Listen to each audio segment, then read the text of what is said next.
they're doing a great job. A lot of them are. Good afternoon, Dwayne. How are you? Not too bad, sir. Ladies and gentlemen, Radio Cayman's Talk Today with Sterling Dwayne Ebanks. But I do have some questions. There are more questions than answers. Radio Cayman's Talk Today. If you're ready to talk, we're willing to listen. Well, I really enjoy this program today. Cayman Islands' foremost listeners participation program. May God bless every person.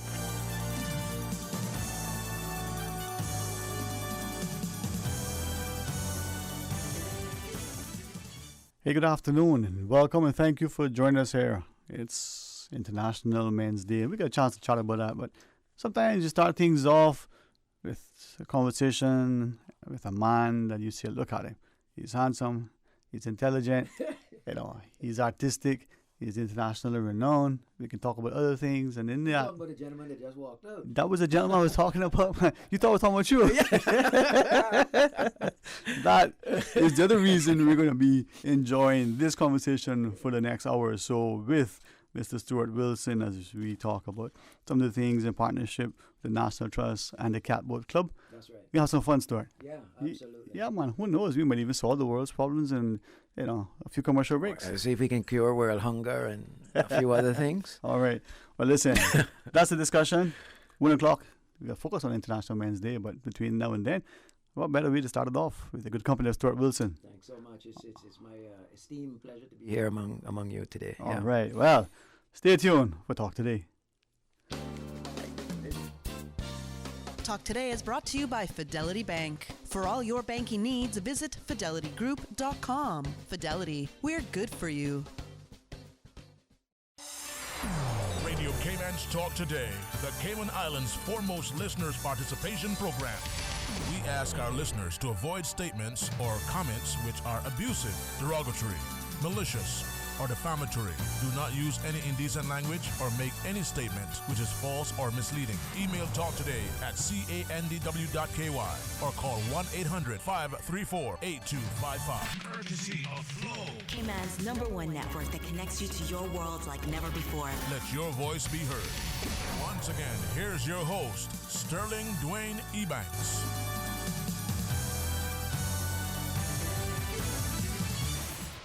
Hey, good afternoon. Welcome back. Thank you for joining us. And thanks to Mr. Stuart Wilson for being our guest today.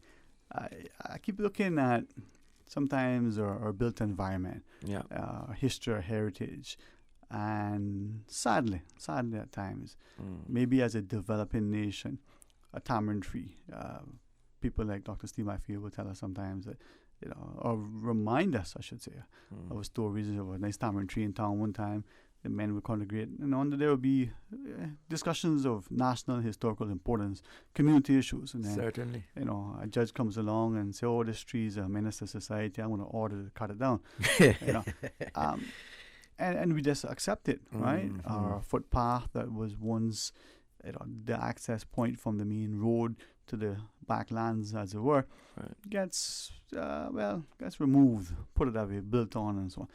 We may not put in a major credence in it at the time, but they say hindsight is 20/20. So when you look back, you wonder, wow, what if that thing was still there, that particular rock that marked that fishing spot, that little carving or curving in the road or in the little ground, little things. And then when you travel some places that can point to maybe their history and old heritage, and yes, absolutely, it is a part of the people's identity. And I think that what you're talking about is very important, and that here at the Trust, the National Trust, is what we've been trying to sort of promote, is this kind of national pride and being able to evidence things from the past that have some sort of bearing on where we are now and where we're possibly going in the future. And as we talk about this partnership with the Catboat Club, it's just another one of the continued partnerships that the National Trust has. I'm mindful, honestly, I'm mindful that as a society, right this second, probably somebody is listening going, you really think that's my problem? I got to pay my light bill. And next thing I understand that. Yeah. And even for those of us who work in 2 and 3 jobs, find it hard to make ends meet when we go to the supermarket, thinking, okay, well, do I buy this or starve? 'Cause I don't have a choice. That is a reality for many of us, even those who are working or those who may be underemployed or those who may be unemployed. But like everything else, if there aren't some of us that are champions of the environment, of the natural and the built heritage, of trying to say, listen, you need to put this thing together. Can you imagine some of the structures that exist around the world, and that if somebody didn't somehow, sometimes with the government's assistance, make sure there were certain resources committed to protect it. Maybe Stonehenge would just be a pile of rocks. Yeah. I just think, maybe the pyramids, somebody can go, what? I could probably remove these, man, and this would be a good little thing to fill in my land. I don't know. Yeah, no. At some point, we have those decisions to make. I think we have to sort of temper our need for progress against our need for being able to celebrate our identity and know who we are.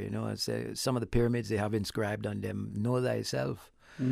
And it's always been said in some of the old adages. They say, if you don't know where you're coming from, you don't know where you're going. I think these things are guideposts for us, especially in this time. Caymanians, I think, they need to be aware of the seafaring heritage of their forefathers, and they need to have things that they can look at, whether it be monuments, buildings, or even a tree, that old men used to sit under and talk. These things have a certain resonance that and have a certain vibration that a community, I think, needs to enrich itself. But it also should be revered. There should be a respect for these things. Yeah. As I listen to you, I'm thinking sometimes that that's part of the challenge, that as a society today, as much as it may have been 10, 20, 30 years ago, even 40 years ago, we were so busy, right? Trying to survive, not the society that was subsistence living, but just trying to survive. Well, now. This is a good point that you bring up, Dwayne, because I think that we are so sort of used to the ship coming with the food and all these all the trimmings of success. Remember, Cayman was a fishing village. It's basically a fishing village essentially, and the phenomenon of finance that happened here was probably never seen anywhere else in the world. The kind of progress we've seen in a short period of time is really a phenomenon. To a great a modern day miracle. It really is a phenomenon, and I think that the people are still adjusting. And I think when the ships are coming with the food, we sometimes forget that there's we're surrounded by the sea, and there's actually food in the sea that we can source for ourselves. I think we have to, like I say, they balance that with conservation and all these other issues. But I think that we have to remain cognizant of the fact that we don't necessarily need to be fed by other people, or food to come into the country by boat or by plane. Sometimes we have to kind of get back that self-sufficient, that self-reliant kind of spirit that we used to have. And I think that some of the events that we're having, like the catboat event that we sort of talk about, the turtling and some of the things from our past, it just helps the people to recognize that, hey, wait a minute, you don't have to live in fear, or you don't have to go and at your brother's neck to have to have food. For sustenance, it doesn't have to get to that.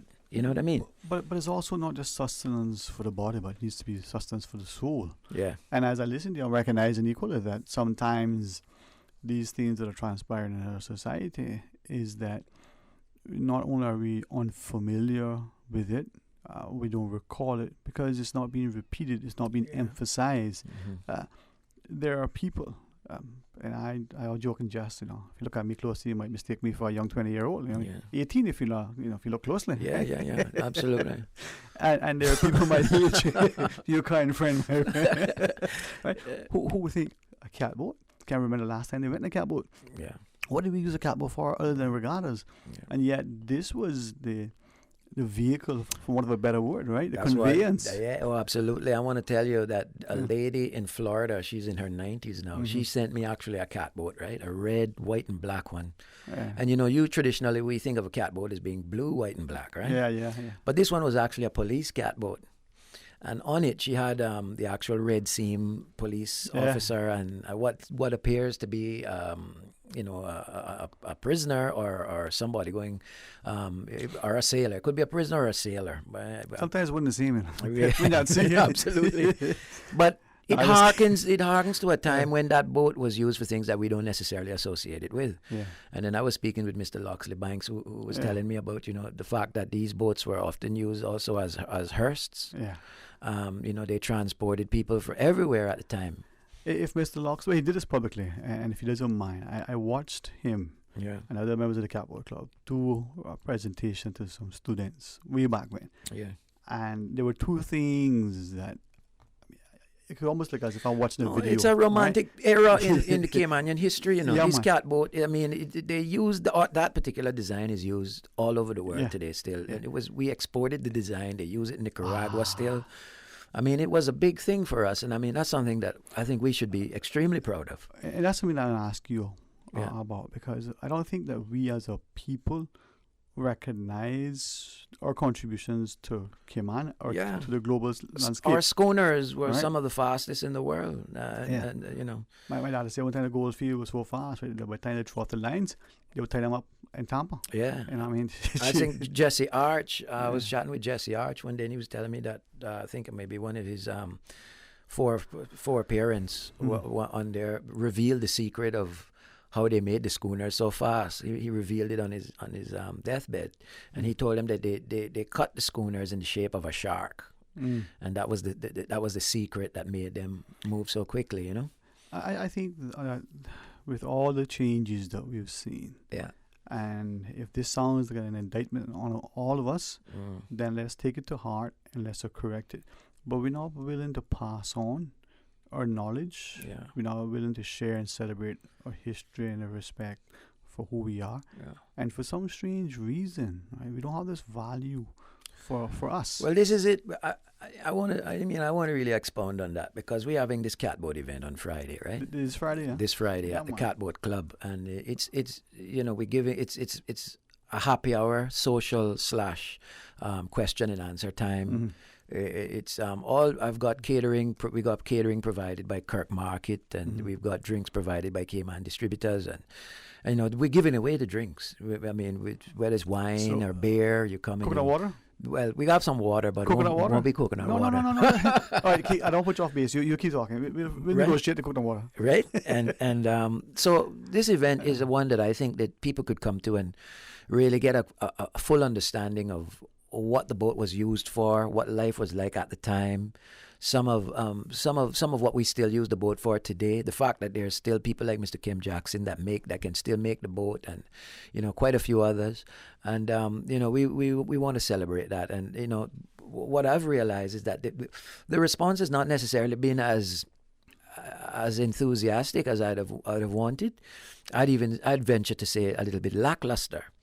So I'm pushing a little harder with it now. I just did a boost post on Facebook, so I'm really pushing hard with it, and I really want people to know that. So this Friday? This Friday. What time? It's at 5:30. Mm-hmm. The tickets are for $25 for non-members of the National Trust. For members, it's $20.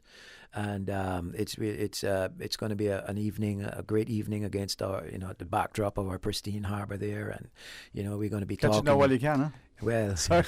Yeah, and I should be here. We'll be discussing, all of the historical sort of, facts about this boat, and the facts about how it's made, and all these different things. Some of the things that we did with it, like turtling, transporting of goods, transporting of even prisoners would have been at the time, transporting also of dead bodies, and this thing was the all-purpose vehicle. Yeah. So this is a good opportunity, I think, for people to come out. It's only $25 if you're not a member of the National Trust. If you are a member, it's $20.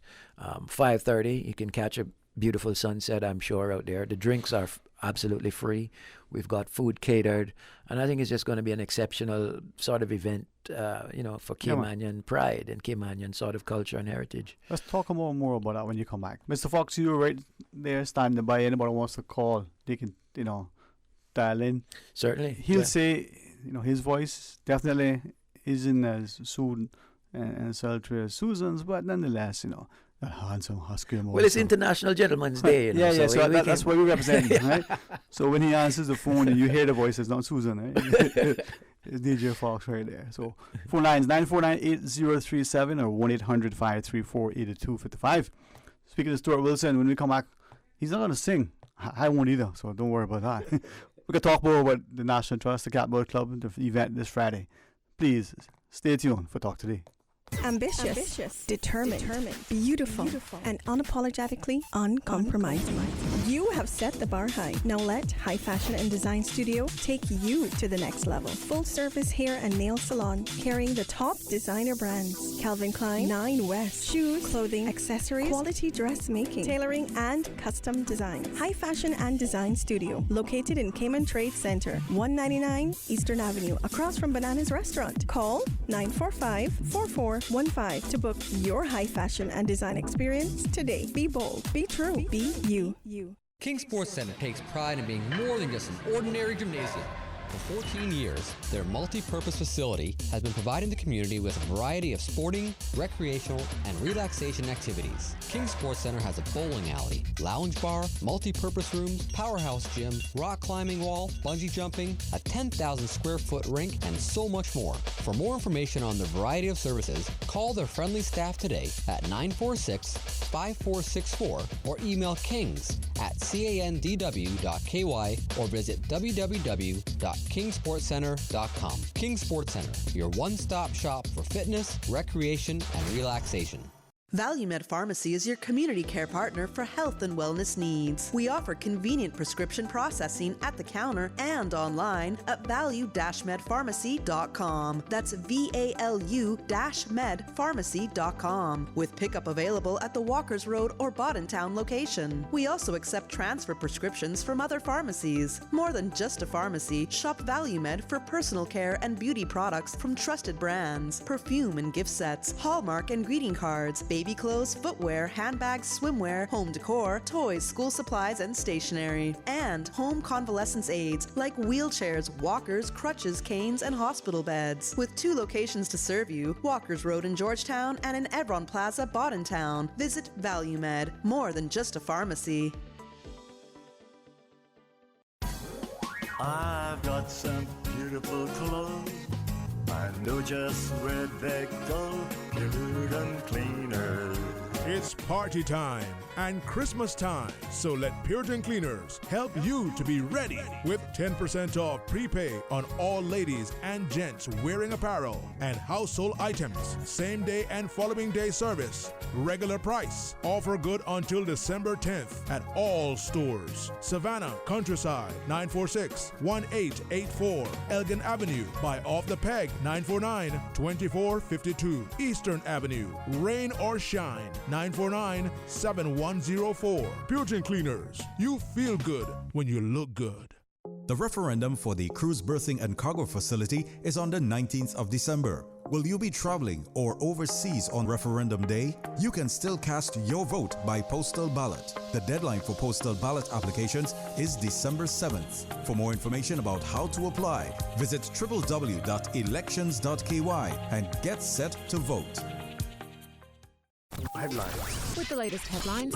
One of Cayman's bright and shining young stars. Local, regional, international. Headlines. Turning to international news. Updates on the hour between 7 a.m. and 6 p.m. on weekdays. All the news when you want it. Tune in to Radio Cayman for hourly headlines of the day's top stories. Radio Cayman, your voice, your choice, your radio. Talk today. But I do have some questions. Talk today. Cayman Islands' foremost listeners participation program. Talk today. Because there are more questions than answers. What the public is saying. Waiting to take your calls right now. Sterling Dwayne Ebanks.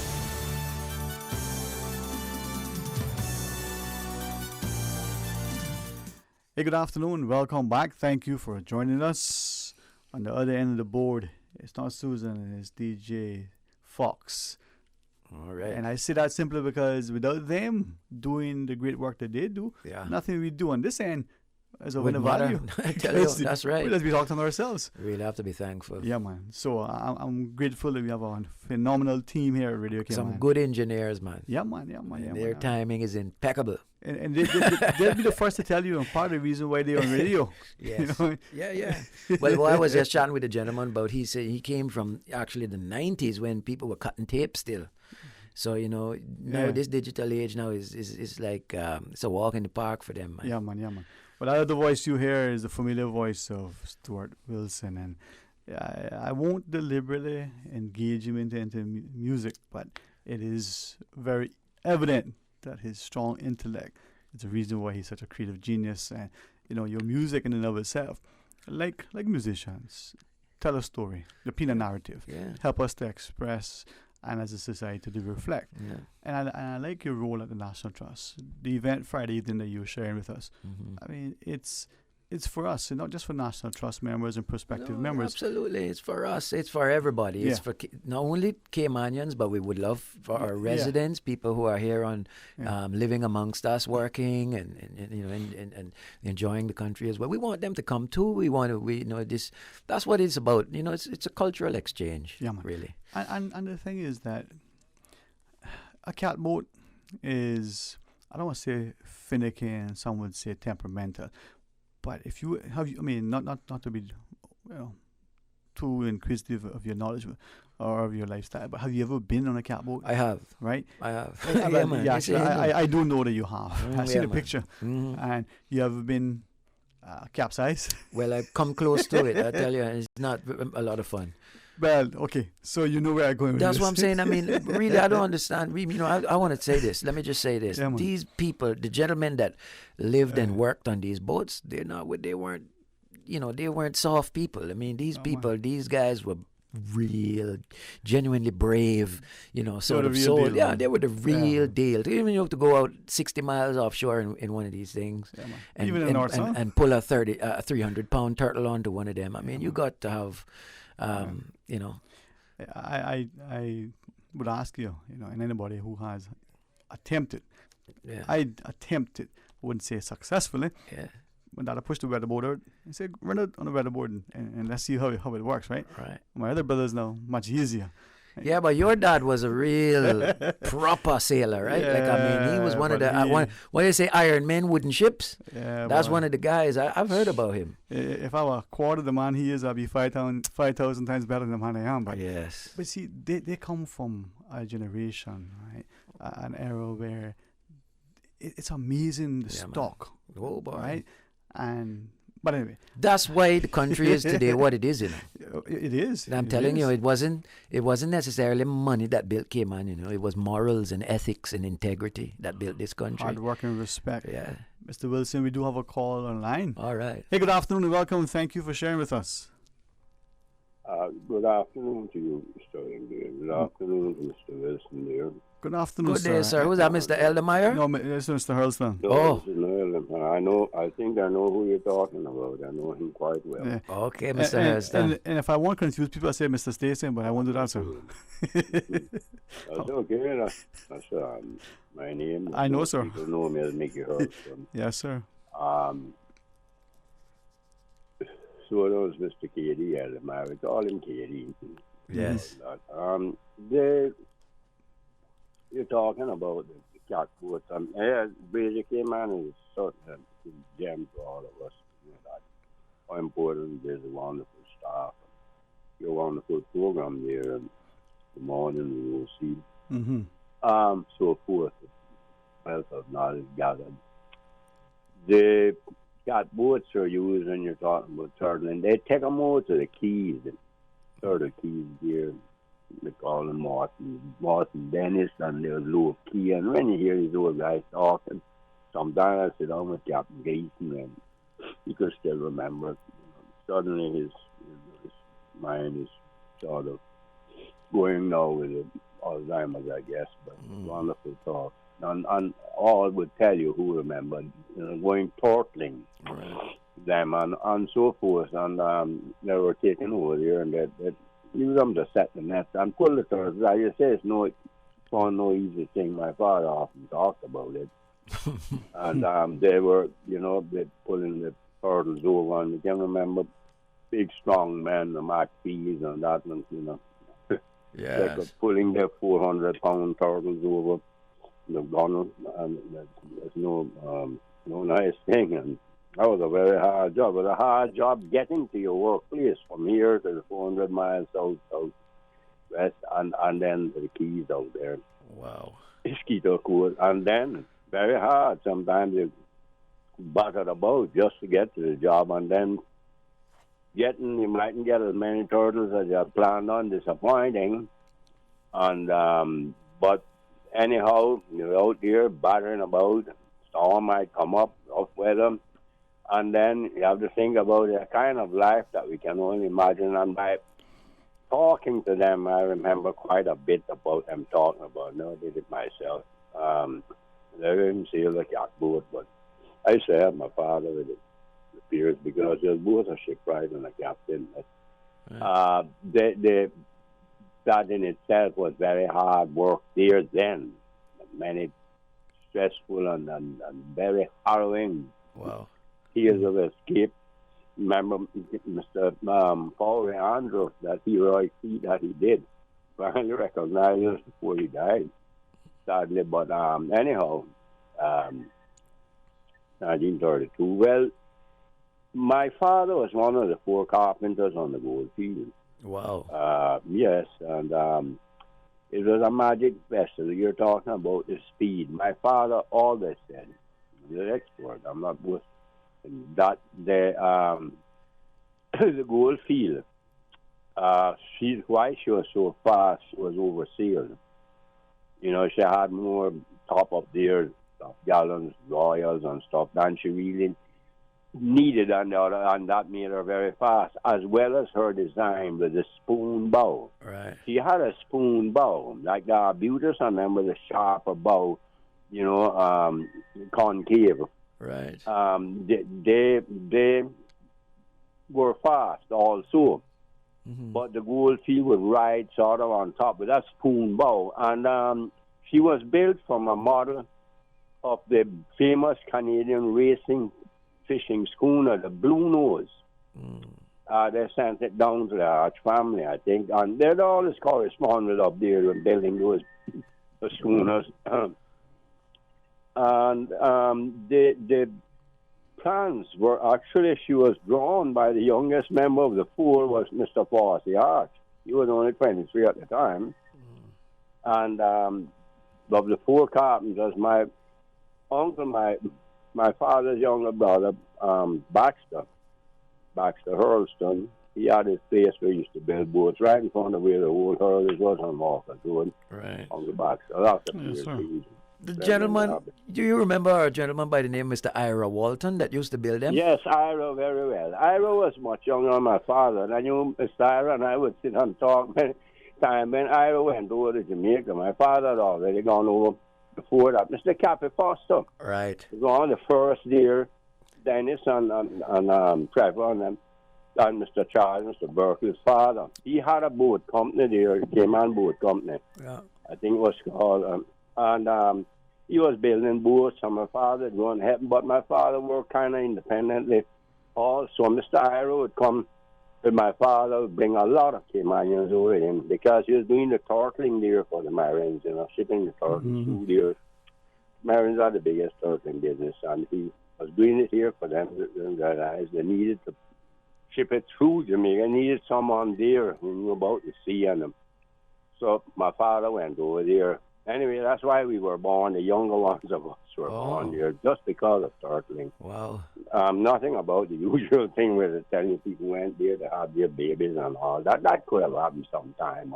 But that's not the main reason. Was to do the marine work for the people who were Kirkconnells and so forth, who had boats there, the Websters, and so forth, who had boats there in America. And the Mr. Ira would come over many times, and he would be there for for years and years, along with the old man. As I said, he was a good bit younger than my father, younger. Right. But he did a lot work with him, and then Mr. Berkeley, and them were young men, Mr. Charlie and my father, go on and give them advice. They built a boat, I think it's 34 feet. And my father went to them on the first sea trials to take her out with them and give them little pointers on what maybe they'd ask them to show them what they thought about it. I remember that my brother Steve went with them. But the thing is that a lot of the people, these things are not talked about. Yes. Especially the Goldfield is very disappointed that we didn't try to. I've spoken to mothers and members of the Arch family because I don't have any money to do that, but they try and save her from what happened to her. And my mother was the guest of honor when they had the unveiling. Dr. Hudy, he's passed away late. Yeah, he did a scale He's model a beautiful version. model. Thanks for reminding me of his name, because I was thinking I wanted to mention him, and for the life of me I couldn't remember. House, he did it absolutely. I've interviewed him when I was with the television station about the boat. And then I did a piece on Mr. Ira Walton as well, which I actually had before he passed on. I had the privilege of sitting and interviewing him as well. This is going back 17 years ago, and I mean it's so poetic now that I would be back in this position, after having the opportunity to have interviewed those guys so many moons ago, and now today I get to really sing this from the mountain. Spend that an hour talking about the thing, Mr. Harris. He was in that movie. I think it was High Wind in Jamaica, but Anthony Quinn was in it. But there was another one when they did the sailing. They needed expert sailors to handle these supposedly the pirate boats and different things like this. Of course, they're square rigged and stuff, but it didn't matter. He didn't handle anything. Yeah. And he would tell me about that when the film was supposed to be the what do you call it again? The first showing to show everyone. The early show. The premiere, the premiere? The premiere of it. Yeah. There, he had packed all his great friends, Caymanian friends. He took them there to the reality theater to see this premiere showing, because he thought that he would appear in it with sailing the vessels and giving orders, and he was telling them, come see me. And they said, well, got there. The 1 second view of him, you couldn't even tell if that was him. He had to be saying that. Oh, and he felt so disappointed, and he said, are you sure you're there and all that? I was just rum talk and that to him. I never forget that. Mr. Ira gave me that joke. So, are you going to come to the catboat function on Friday? We'd love to see you there. I'd really like to come. But she was the Goldfield was a very special boat. The catboats are... It was a very special boat to my father and my mother. My mother was happy that she was asked to come here, and they gave her the copy of the register. I still have it with my father's name and all the others who were on it. And my father had often talk of them.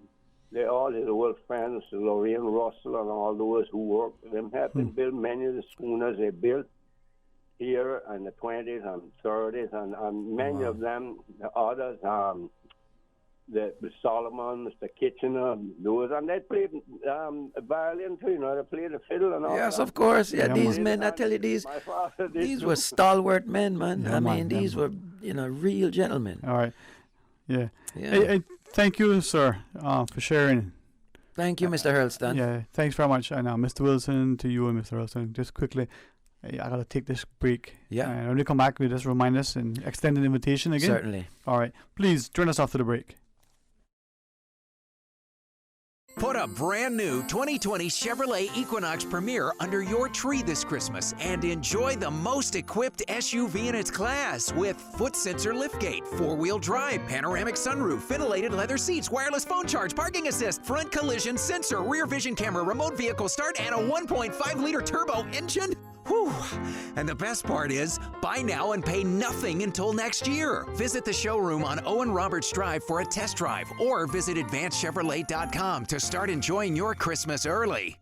Ocean Med is open for appointments at Bayshore Mall. The only healthcare facility on island designed exclusively for women offers a wide range of radiology-based medical screening and diagnostic tests, such as mammograms and ultrasounds, with state-of-the-art technology, full OBGYN services, a complimentary healthcare coordinator, and a stunning facility equipped with calming, multi-sensory exam suites. Ocean Med is dedicated to providing competitively priced healthcare excellence to women in our community. Book your appointment today. Call 946-2326 or visit oceanmed.ky. Think about something that makes you happy. Did it make you smile? We know it did, because that's what we do at Sagicor. Put smiles on our clients' faces every day. With a large range of products to cover your family, it's no wonder most locals choose Sagicor for their life insurance needs. Serving the community for over 25 years. Let us put a smile on your face. Call your Sagicor advisor today. West Bay residents joined the Cayman Islands government and Verdant Isle Port partners at a public meeting this evening, Tuesday, 19th November, to discuss the Cruise and Cargo Port project. The meeting starts at 7 p.m. at the John A. Cumber School Hall, and all are welcome to attend. Refreshments will be provided. It's that time of year again when our spelling bees are buzzing around with activity. Join us at the Red Bay Church of God on November 26th and 27th to show your support for our best young spellers during the 2019 staging of the RBC Royal Bank Primary Spelling Bee and the Lions Club of Grand Cayman's Secondary Spelling Bee competitions. The spell-offs begin at 10 a.m. each day. Don't be late. Brought to you by the Department of Education Services, RBC Royal Bank, and the Lions Club of Grand Cayman. Did you know that once properly sanitized, some tinned food items may still be safe for consumption after coming in contact with floodwater? In order to properly sanitize these tins, always remove labels and then wash tins in a strong detergent solution using a brush to get rid of excess impurities. Tins must then be immersed in a solution made of 2 tablespoons of chlorine bleach per gallon of water for 10 minutes. Ensure that containers are air dried before opening. For more post-hurricane food safety tips, visit the DEH website at deh.gov.ky. Talk today. But I do have some questions. Talk today. Cayman Islands' foremost listeners participation program. Talk today. Because there are more questions than answers. What the public is saying. Waiting to take your calls right now. Sterling Dwayne Ebanks.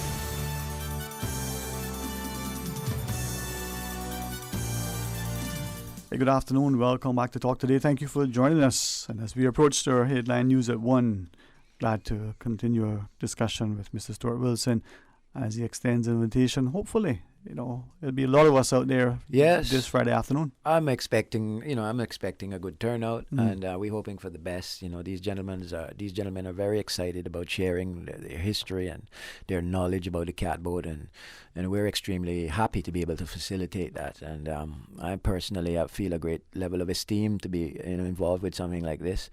And I just want to invite everybody to come out, to come out at 5:30, catch the sunset, have a drink, listen to some of the presentation and the question and answer time, and just enjoy yourself.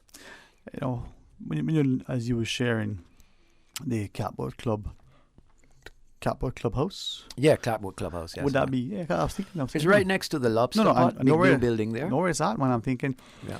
And just in the, I don't want to call it in the backyard, but you go around the back and you set up a little download table, you look right by the water, and you look over the horizon, watch the sun go down. People still there playing dominoes almost every day. That's been a Caymanian tradition too, right under that tree. You telling secrets, or? That's all a part of the romance of it all, the charm of it all, and the ambience. You're a wordsmith, Dwayne. You know what time it is. No, but thank you. But the thing is, right, is that for us, to see that space, and we cross it, some of us, and we never look. A lot of people don't know what's there, but remember before when Mr. H.E. Ross was over there, and they used to do a lot of the building of the boats there and everything. It was quite obvious then, but now it's it's a lovely building. But I think sometimes people cross, they're not sure what's there, they don't know. So and unfortunately, I think that speaks to a lot of the things that we just cross every day. Yeah. And we close our eyes to it consciously and sometimes unconsciously. Yeah. But your invitation, in the partnership, National Trust with the Catboat Club, may bring a reminder to some of us. For some, it'd be the first invitation to actually embrace it. Surely. And there's a thing about the salt water, the salt air, just the taste that. Man, well, it's on our coat of arms, It's on our coat of arms, He had founded it upon the seas, and I mean, I don't take that lightly, and I think a lot of people don't take that lightly. Caymanian people have a special attachment to that sea, even the ones who are not aware of it necessarily. They have that attachment to it. And I'm conscious of the time about it.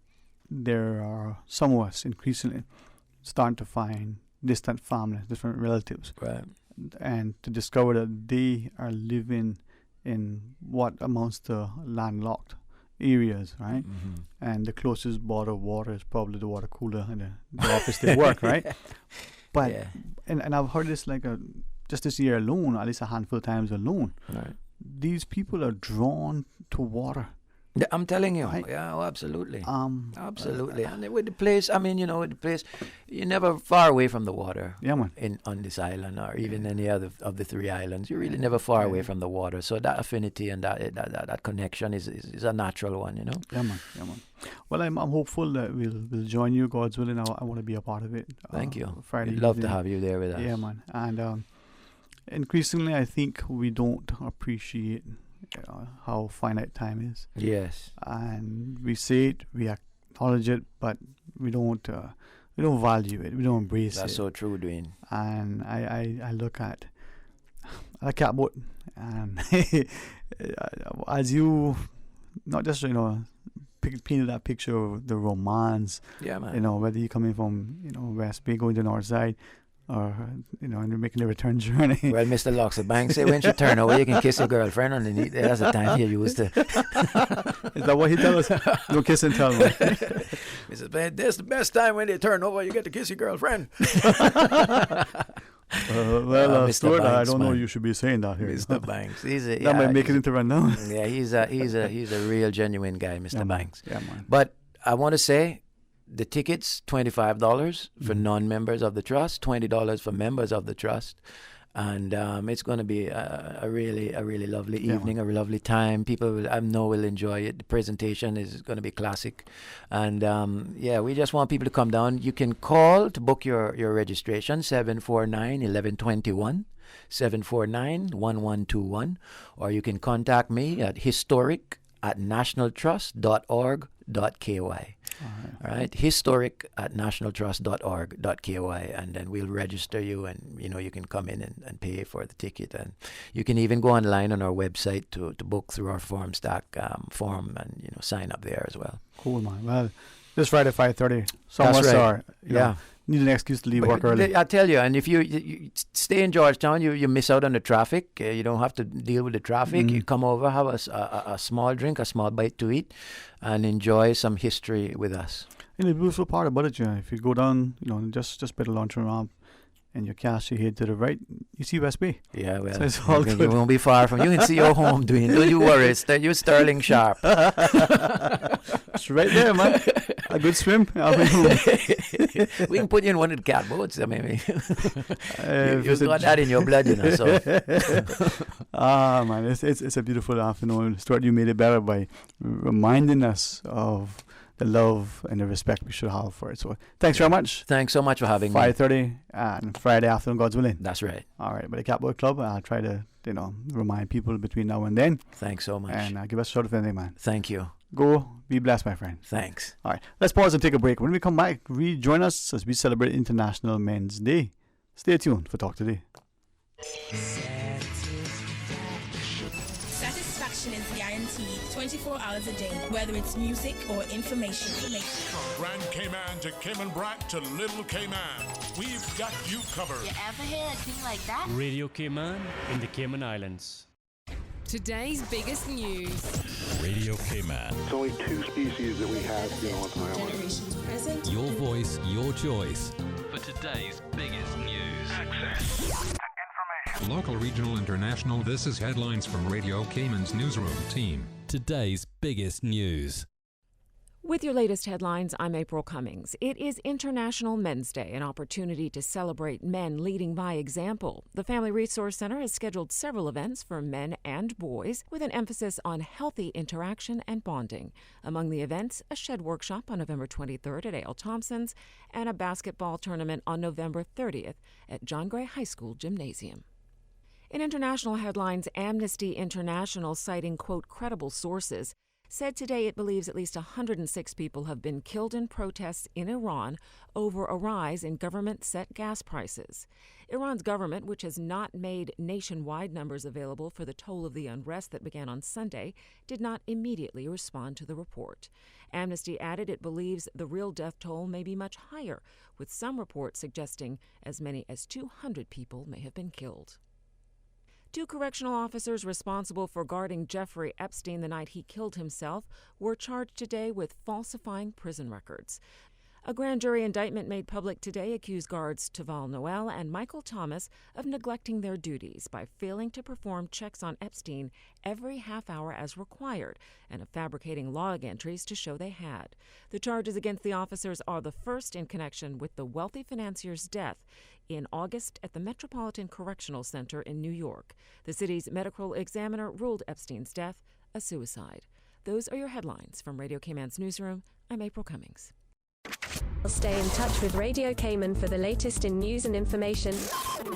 Follow Radio Cayman on social media, Facebook, Instagram, Twitter. Download the Radio Cayman app or log on to our website, www.radiocayman.gov.ky. Radio Cayman, your voice, your choice, your radio. A caring and community spirit, cherished family and cultural values. These are some of the things that still embodies the Caymanian way of life in the Eastern Districts today. Savannah Pharmacy, your neighborhood pharmacy, located in Countryside Shopping Village, is delighted to offer products and services of real value. Whether it's catering to your family's medical needs or carrying apparel, gifts, and beauty products, Savannah Pharmacy provides you with more than just prescriptions. Remember, they're always just around the corner with everything your family needs and convenient opening hours, including Sundays and holidays. Savannah Pharmacy. For more information, call 946-3336. This holiday, Logic is helping you mix and match. So, whether it's reggae jingle bells or wearing plaid with Santa sweaters, anything goes. It's all about the freedom to choose, like mixing and matching your Logic services. The more you spend, the more you save. Plus, we're doubling our internet speeds, which means you're getting the island's fastest internet at up to 30% less than the competition. It's like Christmas all year round. Visit logic.ky to learn more. Terms and conditions apply. The Cayman Islands National Museum invites you to join them for their 29th anniversary and Christmas Bazaar celebrations, Saturday 23rd November from 10 a.m. till 2 p.m. at the National Museum on the waterfront. Come join in on their festivities, visit their talented traditional artisans and vendors, check out new enhancements to the Cayman Airways exhibition, and get your early Christmas shopping done. Admission is free for all. Enjoy a day of wholesome family celebrations at the Cayman Islands National Museum, Saturday, November 23rd. Support our tourism. Do you still have questions about the cruise berthing facility? Would you like more information? Come and hear officials from government and Verdant Isle Port partners speak about the project and have your questions answered. Public meetings are happening across Grand Cayman until December 5th. Visit supportourtourism.com for all meeting dates. Be informed because truth matters. Support our tourism.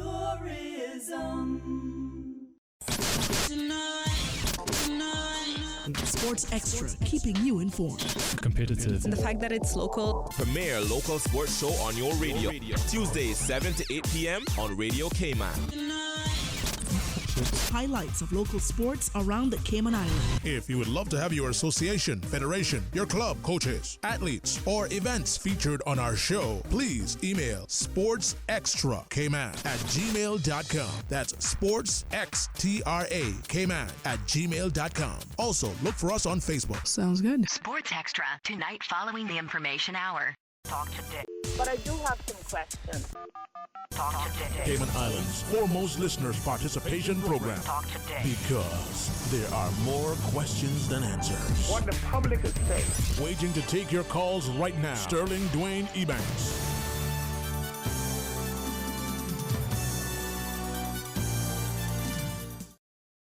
Afternoon. Welcome back to Talk Today. Thanks so much for joining us as we celebrate International Men's Day. And for many, sometimes we look to the future and we recognize that it is indeed, beaming with a promise of great potential as we look at the wonderful young men in our society.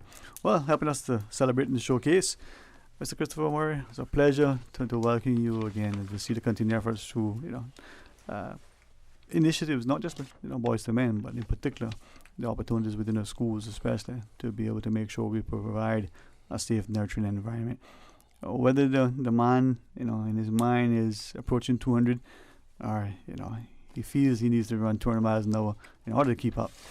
The challenges and sometimes the choices of the 20-year-old, as well as the much older, are not dissimilar. Good afternoon to you, sir. Good afternoon to you too, Sir Sterling, and thank you so much for having us here. I'd like just to quickly say I want to applaud the Family Resource Center for always acknowledging the International Men's Day here in the Cayman Islands. Mm-hmm. I think this positive attention can only do us good, and we know anything that's given attention will expand and grow. So today we are really happy to be here, and I have 3 of the 2019-2020 Boys to Men cohort here with me. Of course, in the person of Deshane Vosden, Kevon Hutchinson, and Shamir Seymour. All right.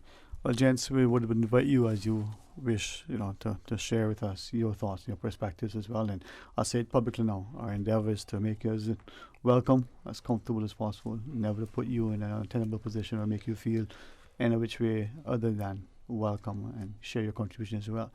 But sometimes it's us as the fathers, the coaches, the teachers, I wouldn't say older, but the more experienced, to not just be an example, but to sometimes stand in the gap and to be willing to say, okay, well, if you're going to get to this young man here, I'm here to support, to draw alongside, to nurture, and to be instructive in their lives. But with that, as Mr. Murray gave them a brief intro, may I invite you to do the same for our listeners, primarily? Certainly. My name is Mark Nicol, and I'm one of the volunteers that's creating the Men's Shed, Cayman Islands. We're located in the Cayman Catboat Clubhouse, which is right next to the Whitehall Boat Launch, and the Lobster Pot Restaurant. Mm-hmm. And the Catboat Club members graciously said, yeah, come share our workshop, not quite a year ago. And we got our start really, or impetus from the Men's Voice video that was done for this day last year, where it was raised that there were issues with suicide among older men and mental health, and that men's sheds are often a great way for older men to gather and make some sawdust and stay connected. And that's something that I was hoping with our discussion today that we look at, and I'm very not being just respectful, but very deliberate when I say the more experience, because life is about going through things, good, bad, and indifferent, and how we respond to it, and having the support, sometimes respectfully, of not just other people who may have had similar experiences, but other people who are similar to you. So a man talking to another man is great, but if that other man is also a father or a grandfather who also maybe enjoy riding his motorcycle, or who likes to fish, or who likes to maybe cut the sail now and again and go out and put at the jib. Absolutely. If he has similar experiences, then you can relate. We talk about empathy and the like, but it's more than just that. But equally, our young gents here, I don't know, man. I'm looking at you and thinking, I'm not much older. They're like, right. Tell us somebody else. From that perspective, Mr. Murray, I'll ask of you first, and then maybe we invite our gents to share with us as well. As you get comfortable, we're good? Okay. The idea of men, are there commonalities? Are there common issues that you think men face? Whether they're married or single, or whether they're looking at their careers in financial services or in armed forces, or whether they are,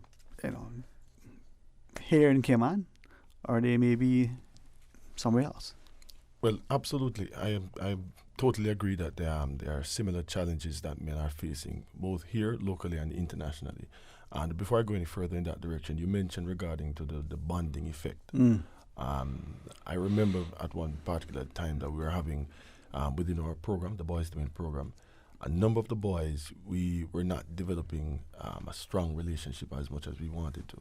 And one particular boy made a suggestion about us going fishing. And a group of men, older men, took the boys fishing. And out of that experience, we noticed that the relationship started to change for the better. And the boys were able to be directed easier, and the relationships has continued to go into a positive direction. So it is wise to have bonding experiences, similar grounds that we can work upon that can become bridges. As pertaining to the challenges, I think both locally and internationally, that most men are, under the press from the weighty responsibility that society will lay upon them. And having the challenge of knowing if you are fitting up to the bill, the ability or the inability to survive and to be the best man that you can be a huge, huge challenge. And so I think not having a proper framework or somebody to guide you along that pathway, to be like a tour guide, in those kind of experiences, can make it even 2 times harder. Because the truth be told, to become a man, a true man, is a hard task, especially if there's not a guiding light or somebody that can counsel you. So it has been said that men are divided into 2 sets, man and the inner man. And it would appear as if that men have somewhat mastered the outer man, by the appearance, the muscular pulchritudes and et cetera, the athletic stuff, But the inner man, in terms of dealing with his emotions, in terms of dealing with the vicissitudes of challenges that he has to go through. We were told that men are not to cry and boys will be boys, etc. So that challenge, I think, is common right across the board.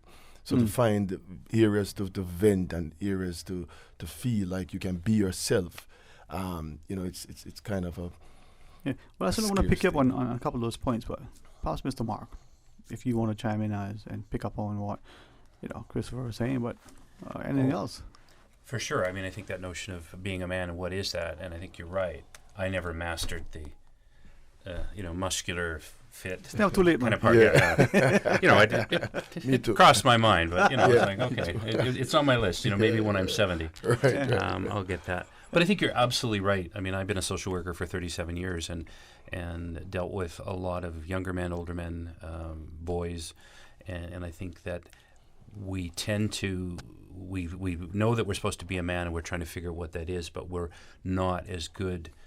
We have a lot we could learn, I think, from how to reach out and learn from other men, particularly men who have perhaps a little broader experience and who will listen and not.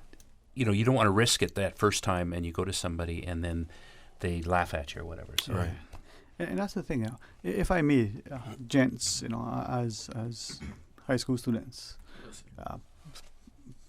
I invite you to share. But any thoughts on this? I mean, your perspective of where you are now. Let's start. Tell us what you're thinking. Well, I think that becoming a man and there's difficulties because, as Pastor Murray said, dealing with your emotions, as people say, we're boys and men, we should all be strong, but at the end of the day, everybody human. So it's kind of hard to work with your emotions and how to deal with it. But everybody different, and everybody have different obstacles to overcome, and not everybody will get through them as easy as the other person will. So that's my take on. Oh, very insightful, man. Yeah. What about you? As you wish to share. Well, I think that becoming a man or being a man is that you have certain responsibilities. You have a lot of people are looking up to you to be more, dominant in a sense. You understand what I'm saying? because, like, for me now, from my perspective, growing up, when I was 5 years old, my father left. He left my mom and thing. So it showed me that coming up, I never have nobody up in the house to show me how to do things and things like that. So I have to figure it out for myself, how to develop myself and how to become a man from early.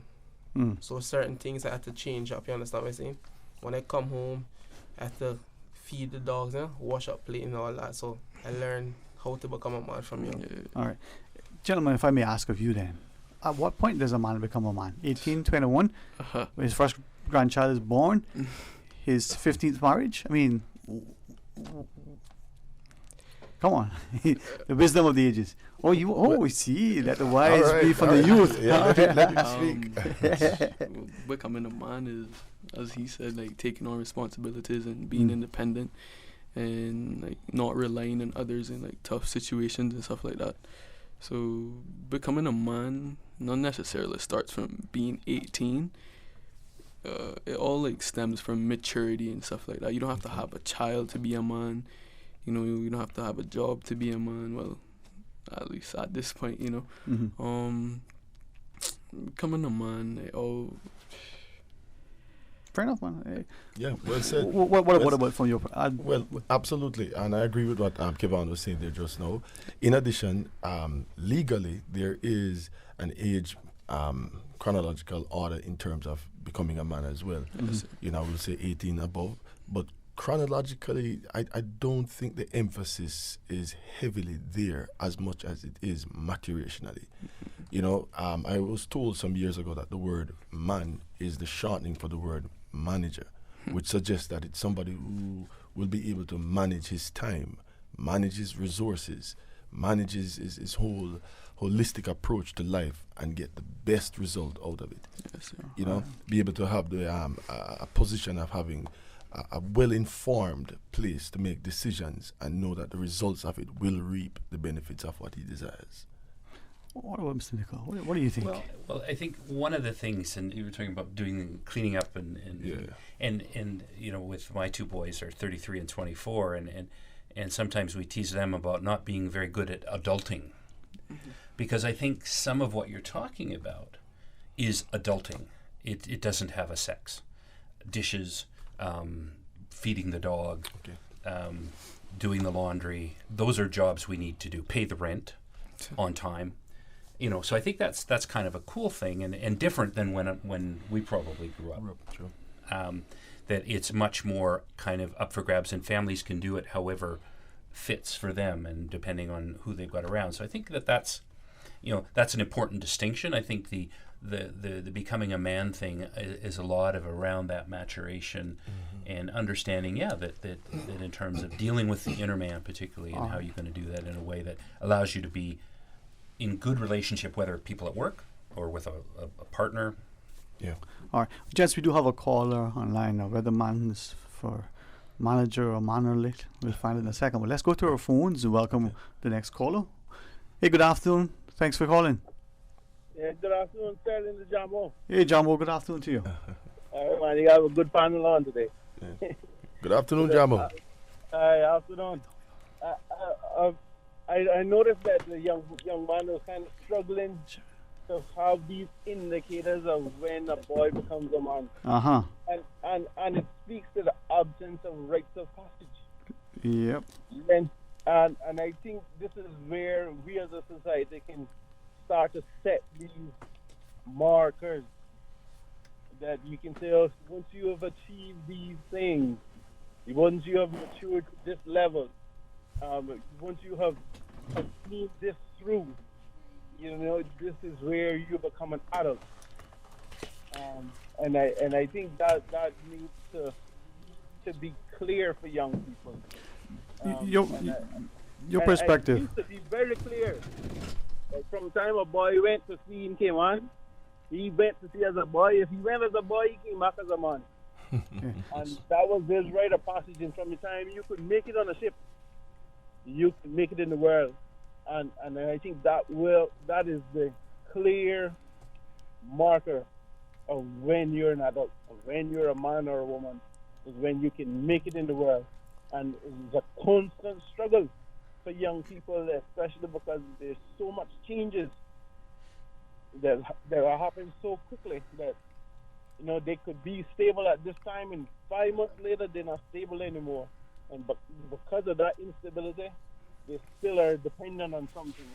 Still are more dependent on the nuclear family or the extended family, and they still feel that at some point in time I'm big enough to be a man, but I'm still being treated as a child. And I think that kind of argument or that kind of discussion, had it at this public of a forum, should be had, and I think today is as perfect a day as any.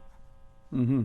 The generational panel of males, and I think this is the time that we can really talk about it. Those rites of passage that you reference in today's world, so that young boy, whether he's 15 or he's 5, forgive me, growing up now in today's Cayman in particular, are those opportunities for rites of passage, or are there in your mind any rites of passage that he would go through? You think about the Aborigine who's going to go walk about, or other places, here in Cayman, we no longer have the gold field or the schooners to go. What are your thoughts?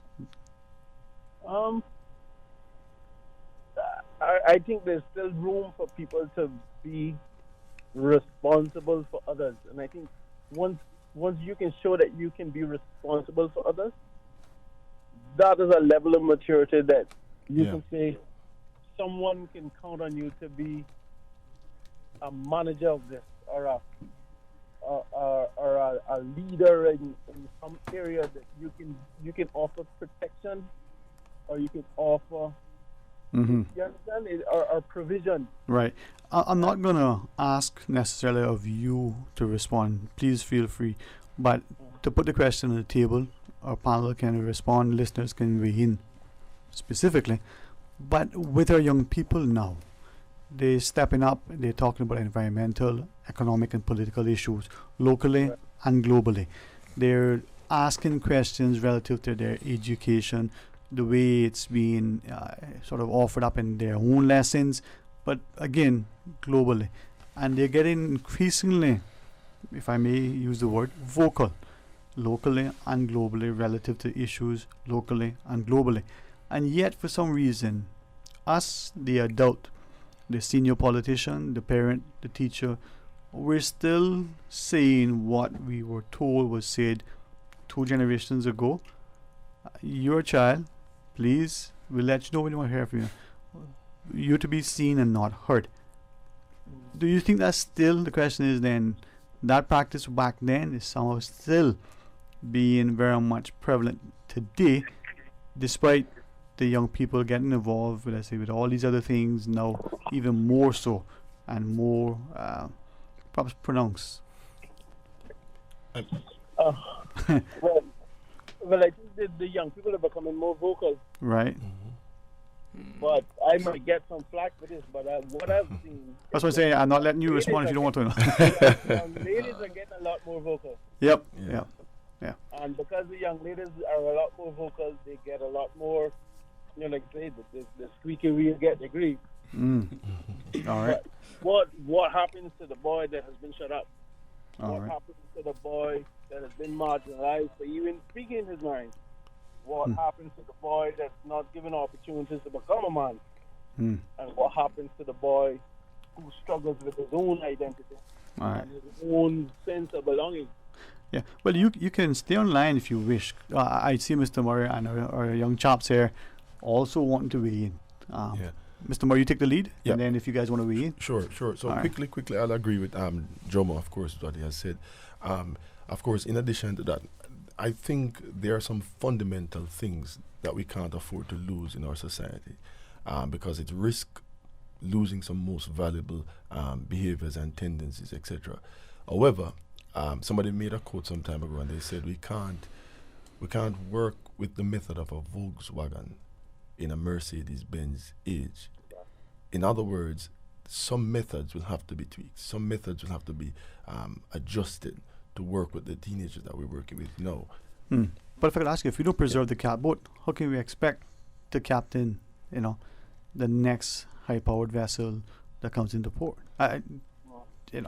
Jamo, anything else you want to weigh in? If not, I'll just go to our young chops. Yeah, I'll just listen in. Okay. Listen, thanks, man. Thanks. Part of the discussion by lending 2 ears. Yep. But that's sometimes something the more of us need to do. Be mindful, we got 2 ears and 1 mouth. Maybe listen a little bit more, talk a little less.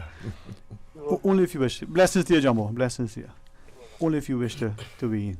Well, I think that what is happening here now is a good thing because the youths, especially as boys now, are now speaking up and I think are becoming more influential, even up in the schools and things like that. Because being a part of the Boys to Men program, it made me take up the leadership role as being becoming a man in school and setting rules and examples for the younger ones, showing them how to be more respectful to teachers and things like that. Discipline them. I see that don't have the shirt and their pants or so like that. So I'm there as a father figure for An them. example, a role model. Yes, yeah, man. Respect. Yeah, so in addition with what he said is the Boys to Men program has also helped all of us in the program become closer as a family and help one another in coping with others outside of the program and how we can help them in becoming a man and becoming a better person. All right. Mr. Moore, let me ask, because, again, this is not just to you but specifically with the Boys to Men program, but equally, all in Sunday. I understand resources, time, people, physical space, all those things are important. Yeah. But for some reason, whether that is a bunch of us learning to play marbles, so as one of I was playing, spinning gigs, flying a kite, you know what? We're going to teach these people who want to learn, about the quadratic equation and manipulatives and the like. Now, eventually, at some point, people's interest is going to change and the number is going to fall off. But initially, it seems that many of the programming that we have, even football, we talk about sports for all, but we narrow it down to the first 11. What is it going to take to make sure good programs like Boys to Men, for instance, are for every single boy in every single school, and not just 5 or 500. But if it's there 50,000 teenagers between 11 and 20, that is, you get where I'm going? Absolutely. All right. Yep. To talk to us. Yep. Well, one of the things that we discovered at the start of Boys to Men, when we started about 8-10 years ago, was that we're focusing on about 10 boys, and the 10 boys, at one point were only able to see them individually until we decided to move and start to see the 10. And eventually we recognized that each one of these boys that were selected for the program, they themselves carried a certain level of influence. So each one would affect maybe 10 others. And so we started to empower these, where we're at 45 now, empower these 45 boys, and we saw a huge rippling effect that started to happen. Right. A boy who would not normally wear his shirt and his pants started doing it, wear his tie, and started to be respectful to the teacher. Others start to take on the same behavior eventually. The influencers. The influence, the right. power of influence. And of course, they now deciding to set an example or to just have a standard in the whole demeanor. How do you select the boys? I mean, the initial 10, 11, the 45. How was that selection made? All right. Initially, when we started about 2011, we were really focusing on boys who didn't necessarily have a father figure in their lives. And you might have found those were giving some challenges. But over time, that has changed. We have noticed that there are boys who carry leadership qualities, but we're not necessarily going to become the prefect or not necessarily going to be in certain other areas. And so we sought to maximize on that. And to rechannel them so that leadership quality will now be going in a very, very positive direction. Yeah, listen, respectfully, and sometimes I keep saying, talk show, let's talk, but if the great team here, don't do their job and we don't respect them to take the breaks in the commercials, then I might have a job after the end of the day. Let's pause quickly, take a short commercial break. When we come back, we'll continue the discussion. Please stay tuned for Talk Today.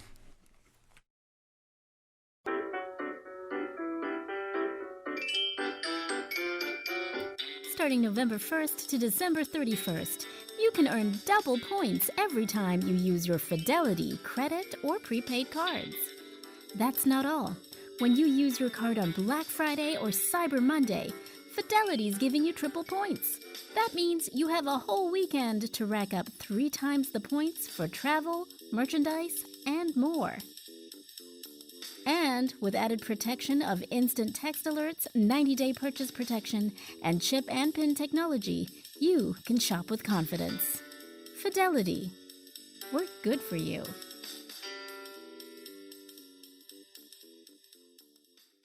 Ambitious, determined, beautiful, and unapologetically uncompromising. You have set the bar high. Now let High Fashion and Design Studio take you to the next level. Full service hair and nail salon carrying the top designer brands. Calvin Klein, 9 West. Shoes, clothing, accessories, quality dressmaking, tailoring, and custom design. High Fashion and Design Studio, located in Cayman Trade Center, 199 Eastern Avenue, across from Bananas Restaurant. Call 945-4415 to book your high fashion and design experience today. Be bold, be true, be you. This is our new chicken cheese pop. Popcorn chicken meets fried cheese bites, breaded with the 11 herbs and spices of our secret recipe. The collision of flavors that triggers your true cravings. Escape through indulgence with a new chicken cheese pop from KFC. It's finger-licking good. Available for a limited time at KFC Shedden Road and KFC Baytown Plaza. Dine in or drive through. The Cayman Islands National Museum invites you to join them for their 29th anniversary and Christmas Bazaar celebrations, Saturday 23rd November from 10 a.m. till 2 p.m. at the National Museum on the waterfront. Come join in on their festivities, visit their talented traditional artisans and vendors, check out new enhancements to the Cayman Airways exhibition, and get your early Christmas shopping done. Admission is free for all. Enjoy a day of wholesome family celebrations at the Cayman Islands National Museum, Saturday, November 23rd. Headlines. With the latest headlines. One of Cayman's bright and shining young stars. Local, regional, international. Turning to international news. Updates on the hour between 7 a.m. and 6 p.m. on weekdays. All the news when you want it. Tune in to Radio Cayman for hourly headlines of the day's top stories. Radio Cayman, your voice, your choice, your radio. Talk today. But I do have some questions. Talk today. Cayman Islands' foremost listeners' participation program. Talk today. Because there are more questions than answers. What the public is saying. Waiting to take your calls right now. Sterling Dwayne Ebanks. Hey, good afternoon. Welcome back. Thanks for joining us. And I trust that as you're listening, you're recognizing and that whether you're able to wish or have the opportunity now to share your thoughts with us. If you do, 949-8037 or 1-800-534-8255. International Men's Day. I don't always tell you to go to the YouTube. I do remind some of you because Ms. Susan tells me to tell you. But if you go there, you'll see why I should say go today, because we have a good, wonderful panel. Mr. Christopher Murray joins us together with Mr. Mark Nicol and three fine gentlemen that almost want to say, you know who their grandparents are, who their daddy is, but I won't do that. We do have a call online though. Let's go to the phones and have our callers share with us. Hey, good afternoon. Thank you for calling. Good afternoon. Good afternoon, ma'am. I want to congratulate Sterling Dwayne for being such a wonderful, well-rounded talk host. Well, rounded as a straight up trying to work off. But anyway, thank you, ma'am. Thank you, ma'am. Thank you. No, come by my house tonight and you and I'll start exercising. I meet you by the boxing gym. How about that? But thank you for that, ma'am. That's a bit extreme. Man. It's, well, Coach Sabian will help us out. Well, what year do boys get to become a part of this Boys to Men? Yeah. Boys for Men. What year do they start that? All right. Presently, it's year 11 boys we focus on. However, we are presently discussing starting a Boys to Men Junior, where we're looking at the lower grades to see if we can work with them as well. Yes. And let's see if we can have a program alongside of that to get the fathers in at the same time. Absolutely. That would mean so much to these precious little boys. So true. So what age is the year 11 student? Yeah, for the rest of us that don't speak that language, because you say third form now, I'll know. But, okay, so your Boys to Men program caters to boys what age? 15, 16, borderline, and 17. Okay. You really need that junior to teenage. Yes, yes. You really need that. And that would prevent these year 11s from getting into so much difficulty before they reach that age. Yeah. And the emotional needs that they have is so necessary. But Mr. Murray, I know you're just one person. And as much as the boys on the program know me, I want to know them.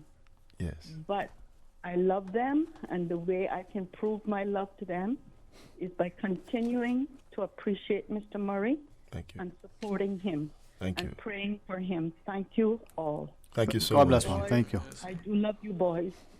Thank you. Man, we love you too. Thank you. Has a heart. Thank you so much, Mom. You know, and this is sort of, I don't talk about the school, but part of the conversation we had off here. This is what makes our community strong. The fact that we are willing to hold each other accountable. People like Miss Georgette, for instance, that called in yesterday, she identified herself. I would do the same with the last caller, but everyone knows who it is, but because she didn't say this is, you know. But she called in and she says things that I'm hopeful that we, whoever we are, whether we're the senior most, you know, person in the organization in which we work, whether that's elected or appointed by the private sector or public, that we'll take on board, just like the last caller, the love that they have for our society, the strong desire that they have for a safe, stable, secure society. Mr. Murray, if I may ask two things as we talk about International Men's Day. First, to our young gents.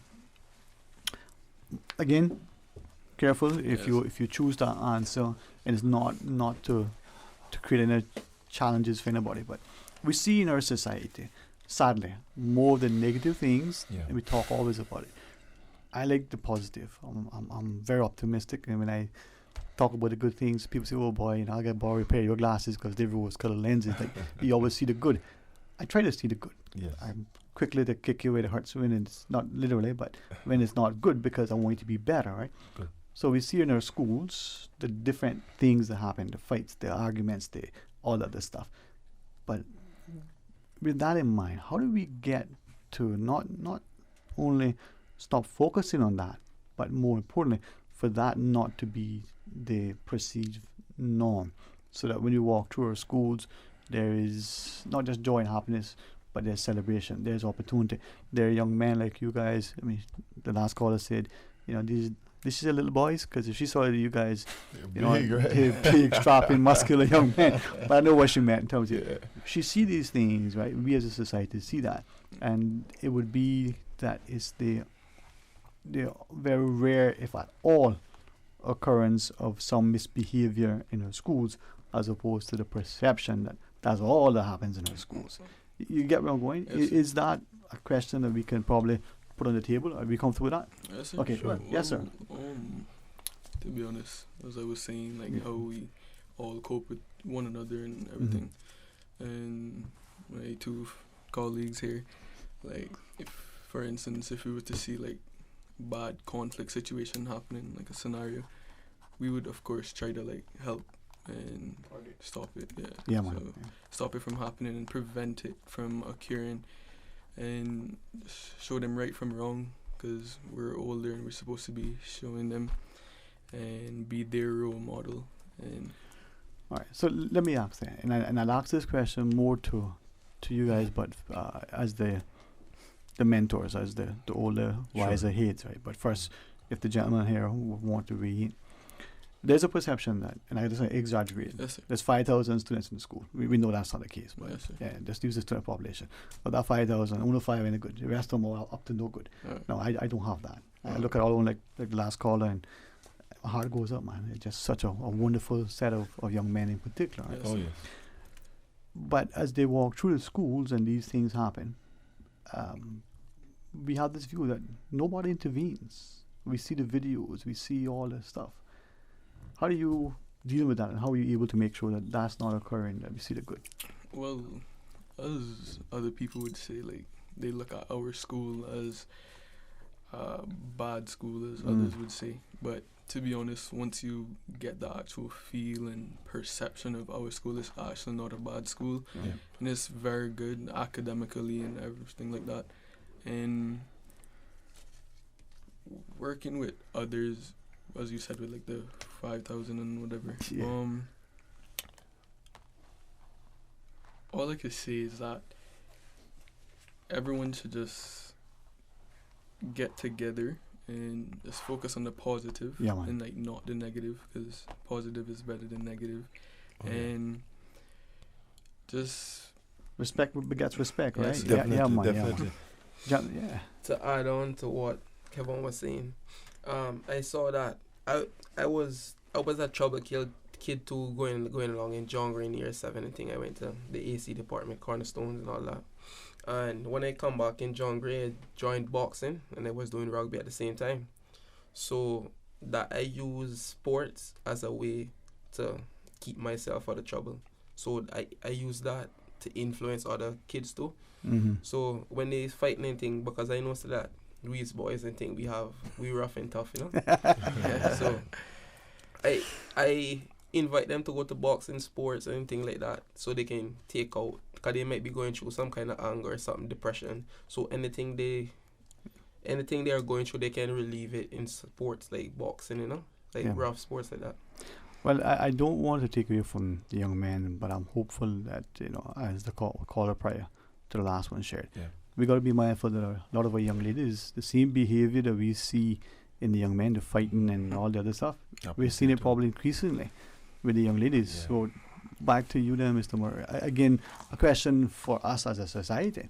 Two things, right? Or two-part question. Mr. Mark, one, to make sure that our programming, the resources, the time, as you shared, you try to extend it, but we need volunteers, we need assistance, we need genuine committed people. How do we come back to that same question, how do we get the good to transcend all pockets, sectors of our society? Because if I have a good recipe for chocolate cake, and I do, I can share it with you if you like to bake, because it's that sort of thing, right? But we tend to keep things to ourselves. So that's the part of the question, and the second part.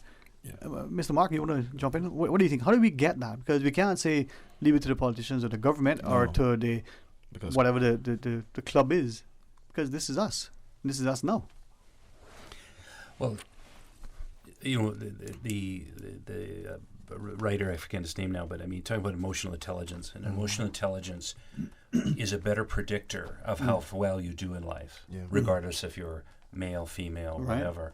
And I think that's part of our challenge as we go forward into a very different world that has, you know, global climate crisis, all these other things. That how do we help people have that emotional intelligence? Because that will help you form relationships. That helps you know that you should connect with your mates from boys to men, to say, you know, this is what's going on with me and my mom. Like, what do you suggest? You know, you know who to go to, and you're comfortable going to those, because it's developing those emotional intelligence skills that are, I mean, the evidence is very, very clear. That's what predicts much better than like being book smart. Being book smart's great, but if you don't have emotional intelligence, you're going to struggle in the workplace, in your relationships. But fair enough. But again, and Mr. Fox, you want us to take the call? All right, let's take the call. And I'll ask the question. Okay. All right. Sure. Good afternoon. Welcome. Thank you for calling. Yeah. Good afternoon. Dwayne, Mario Ebanks. How are you, my friend? My good friend, man. Forgive me if I don't address you as such, right? That's okay. And also good afternoon to your panel as well. Just, good afternoon, Steve. Enjoying the very interesting and inspirational chat today. And just a quick comment and a question. I heard James Miles Jamo call a while ago and talked about the impact that, you know, seafaring and young men going to sea had on them becoming, you know, good, strong citizens. I just have a question around that same area. There are two questions, really. The first is, do you think that there is sufficient parenting skills training available on the island, whether it's formal or whether it's social media or any kind of media? Because I think that obviously the parental guidance and parents being, there available, not absentee, is certainly very, very crucial to the development of the child and the young person. And the second question is, and this is where it ties in with Jamo's comments, is that the cadet corps and the proposed regiment, the name just I think is regiment, that is being proposed. Do you not think that those two programs can also be significantly advantageous in giving young people and others who may need some behavior modification the kind of development and skills that they need to make them into disciplined, stronger citizens for the betterment of all of us? So I'll leave those two questions with you, but I thank you, gentlemen, for your time, thank you, your interest, and for imparting such good, wholesome discussion and advice to our very fragile community and with our very fragile social fabric. Yes. God bless. Thanks very much, Mr. Murray. Thank you.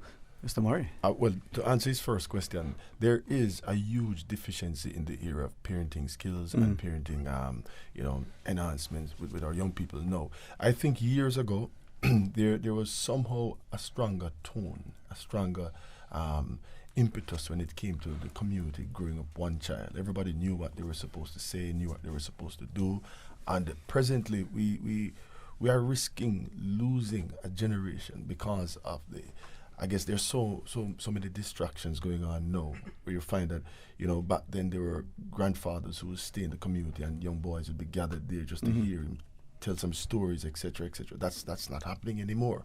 And to be an example in this particular day and age, it's so meaningful. I'll use this as an experience that I had some time ago in Foster's Food Fair, free promotion, right? I went to Foster's Food Fair, and I normally like asking the attendants who work there where items, because I really find it interesting to see how they can say line 5, the bottom area. I'm really impressed by it. And on one particular day, I went there and I was asking for a particular item, and the gentleman said to me, "Come and I'll show you." Now, all my other times of experiences, they were pointing the way, and I'd have to go and find it myself. But on this particular experience, this gentleman walked with me along the way. And I think the absence of that in our society now, where there are a lot of pointers, but not many persons who will go with you along the way to show you, to bring you to the desired outcome that you really want. So that is causing a huge deficiency. And because of that, there are, children having children is becoming further even a more problem. Well, I think, and I do respect Mr. Murray. You get the students back to school, and I see the time. Maybe we can have another conversation. Breaks are coming up. Other things, we can even do it remotely on campus. We've been trying to get into the school, so I'll talk to you about that. That would be really good. Jamo has been very, very, very committed to trying to move that along.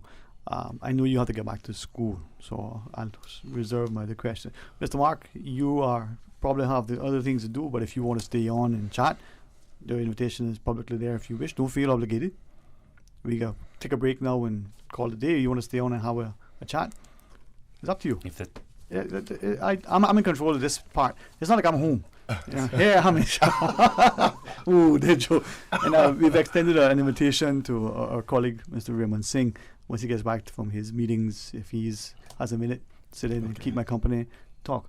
Before we go to the break, gents, if you wish, any thoughts you want to share? I just want to say thank you for having us on the show. It was a pleasure. And hi, Mom. Hi, Mom. No, it was an honor. And I'd like to say, on behalf of the Boys to Men program, thank you for having us here. It was a really good time. And we shared a lot of information and gained something.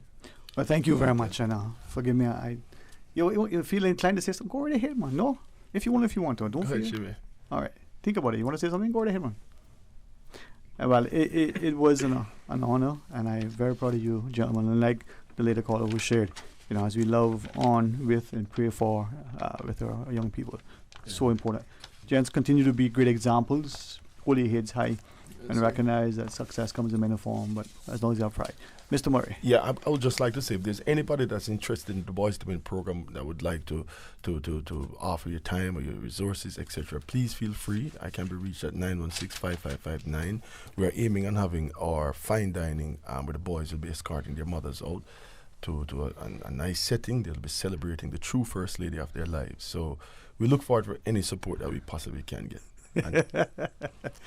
Thank you, Mr. Murray. I look at the gents here, man. I want to cut ahead, but right and appropriate, right? Hello, shout out to Dimitri Seymour and Jimmy Stubb Martin. They up on the Boys to Men group too. There you go, man. Recognizing and representing. Right. Yes, sir. Thank you very much, man. And you guys continue to be great role models, great examples, and hold your heads high. And also, happy International Men's Day. International Men's Day to all the male men. Thank you. Thank you. Thanks very much, man. Yes. All right. Well, let's you know what? Let's continue a dialogue in an open format. Mr. Murray, if you take the children back, young gentleman. Sorry, my apologies. To school safely. Yes, sure. Mr. Mark, if you wish and you want to continue on, feel free. If not, no big deal. I'm here. Every night. It's not a 2-drink minimum, but it still works well. When we come back, more talk today. Yes, sir.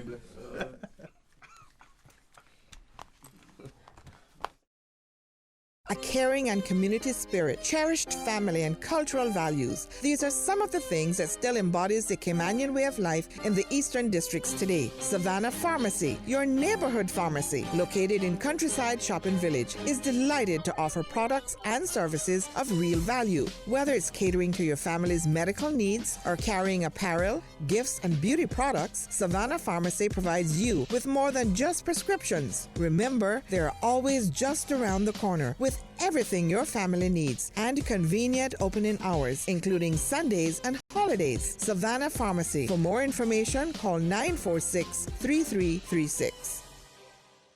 West Bay residents joined the Cayman Islands government and Verdant Isle Port partners at a public meeting this evening, Tuesday 19th November, to discuss the Cruise and Cargo Port project.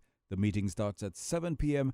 at the John A. Cumber School Hall, and all are welcomed to attend. Refreshments will be provided. Off the record, made in Plum Itch, Mount Tromore. They publish it, and don't forget the port. So I want to know, right, what all them topics have in common? They're all simmering in that rundown 2019 pot, child. Oh, yeah? I hear they put on a really good show, My cousin told me that she was laughing so hard, it made her cry last year. I definitely going this year. Well, I hope you know you're not going without me. Rundown. Come get your share of the hilarious annual comedy review, starting Thursday, November 14th at 8 p.m. at the Harkwell Theater. Tickets on sale now. Visit archcayman.org or call 949-5477 for more information. Living in the Cayman Islands today, it's fascinating in every way. So once a year we have to sit down and laugh at all of A Cayman National Cultural Foundation production. Sponsored by Logic, Island Heritage, Big Fish, and Hurley's Media. Do you know any young person between the age of 10 and 25 with proven success in the areas of business, academics, career, sports, culture, or community service? Here's your chance to recognize their achievements by nominating them for the Proud of Them Awards. To play your part in honoring our community's most extraordinary youth, simply visit www.proudofthem.com or www.education.gov.ky to find the nomination instructions and details. Nominations are open now and close on November 20th. Join us in inspiring our youth to reach higher. Brought to you by the Ministry of Education, Youth, Sports, Agriculture, and Lands. For the record, a fresh approach for information that matters to you, the people. Hear from the government, the opposition, independents, and other experts on issues and solutions that affect you. For the record. Every Monday, Wednesday, and Friday, tune into 89.9 and 93.9 FM. For the Record is brought to you by Rotary Central. For more than 110 years, Rotary members have used their passion, energy, and intelligence to take action on sustainable projects. Fidelity Bank. For all your banking needs, visit fidelitygroup.com. Fidelity, we're good for you. And Roper's Janitorial. Complete janitorial service for commercial, industrial, and residential. They get the job done right every time. The 7 a.m. News, Monday through Friday, brought to you by Cayman National Bank, proudly serving the Cayman Islands since 1974. Visit Cayman National Bank today for all of your financial needs. Sports Extra, keeping you informed. Competitive. And the fact that it's local. Premier local sports show on your radio. Tuesdays 7 to 8 p.m. on Radio Cayman. Highlights of local sports around the Cayman Islands. If you would love to have your association, federation, your club, coaches, athletes, or events featured on our show, please email sportsextracayman@gmail.com. That's sportsxtracayman@gmail.com. Also, look for us on Facebook. Sounds good. Sports Extra, tonight following the information hour. Talk today. But I do have some questions. Talk today. Cayman Islands' foremost listeners participation program. Talk today. Because there are more questions than answers. What the public is saying. Waiting to take your calls right now. Sterling Dwayne Ebanks.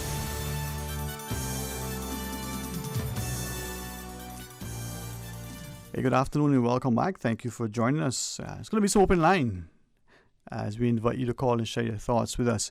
We had spoken to our colleague, Mr. Raymond Singh. If he has time in his schedule, hopefully he'll have a few minutes to sit in with us and keep our company. It's always good to spread the love, the joy, get the extended opinions and views of as many as possible.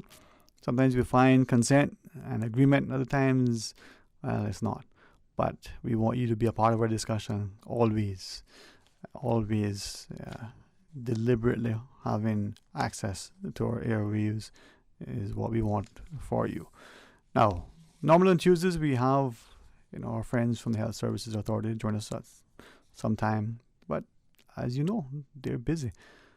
You want us to take a call, Mr. Fox? Is that what you share with us? Nope. Okay, well, let me just quickly, as we will take our news break shortly at 2, and there'll be open line to continue tomorrow in the Hibiscus Conference Room E at the Health Services Authority. We call it the Georgetown Hospital. World Prematurity Day will be celebrated. There, Dr. Sarah Watkin, the neonatologist, will be there. There's a 1-hour CME for those attending. And there are going to be also a complimentary developmental screenings with the pediatric physiotherapists, the occupational therapists, and the speech and language therapists from 9:30 till noon.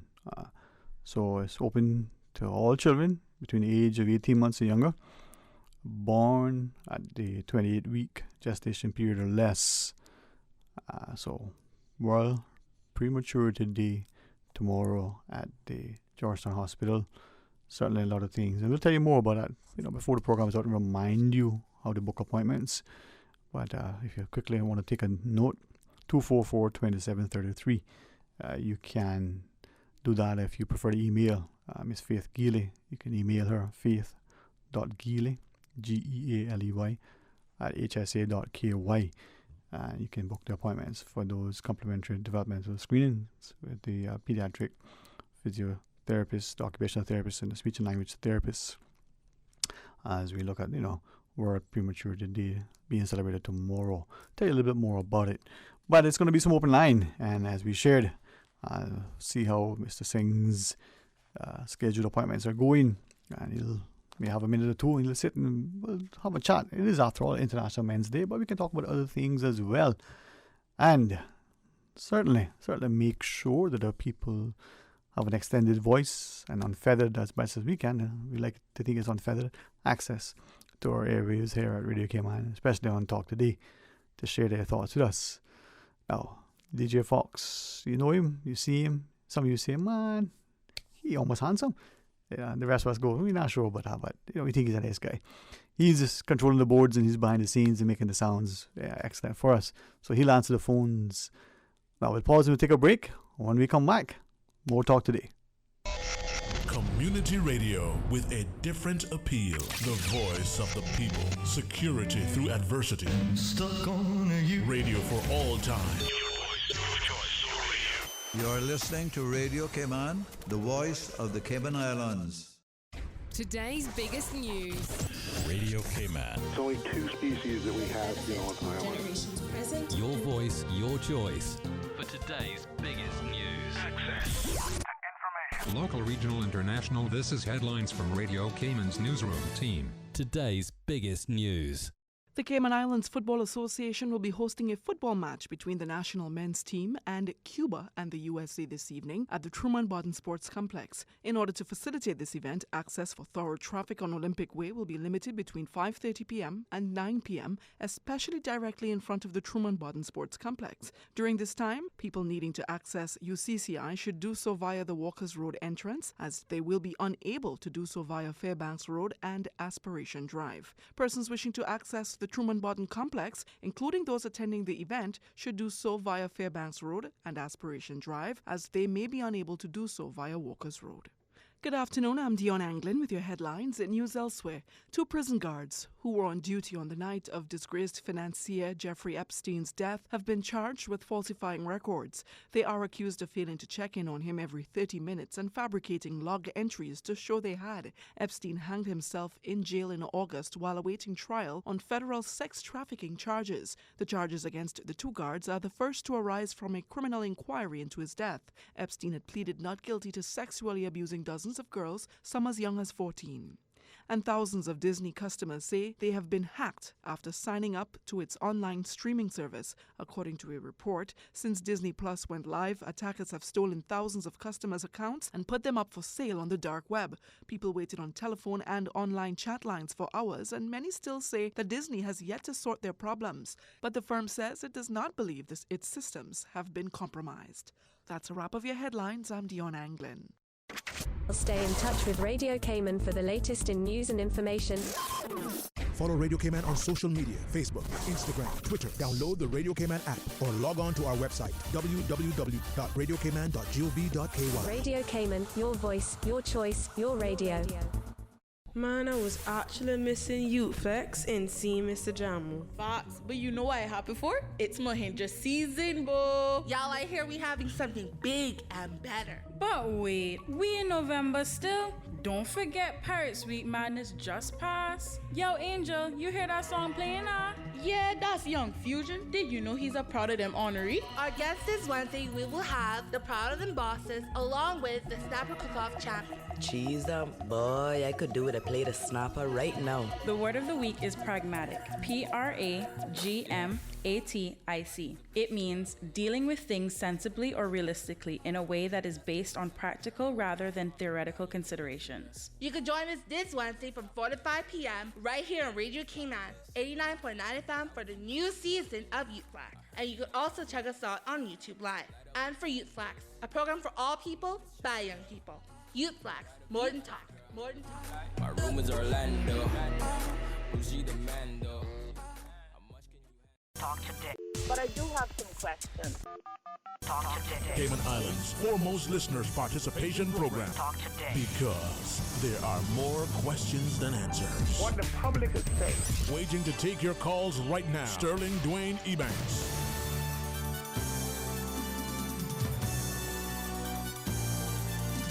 Hey, good afternoon and welcome back. 949-8037 or 949-6990. Of course, you can WhatsApp 925-3261 or call us on our toll-free line at 1-800-534-8255.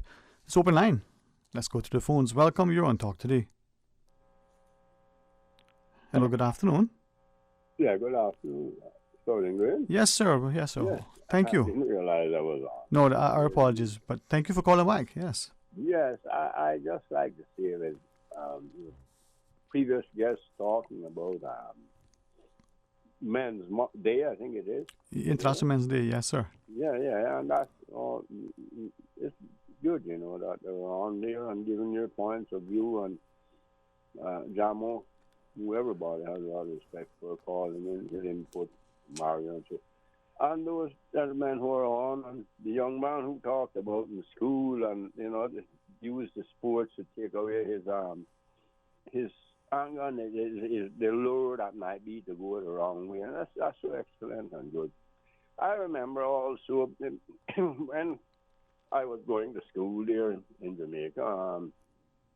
It's a boys' school, because after you reach 12, they try to pull away the boys from the co-ed system there those days. And you had boys' school and you had a girls' school and so forth. And some of the schools had boys and girls and so forth, but you had school exclusively for girls and so forth and boys. All the famous schools have been like that.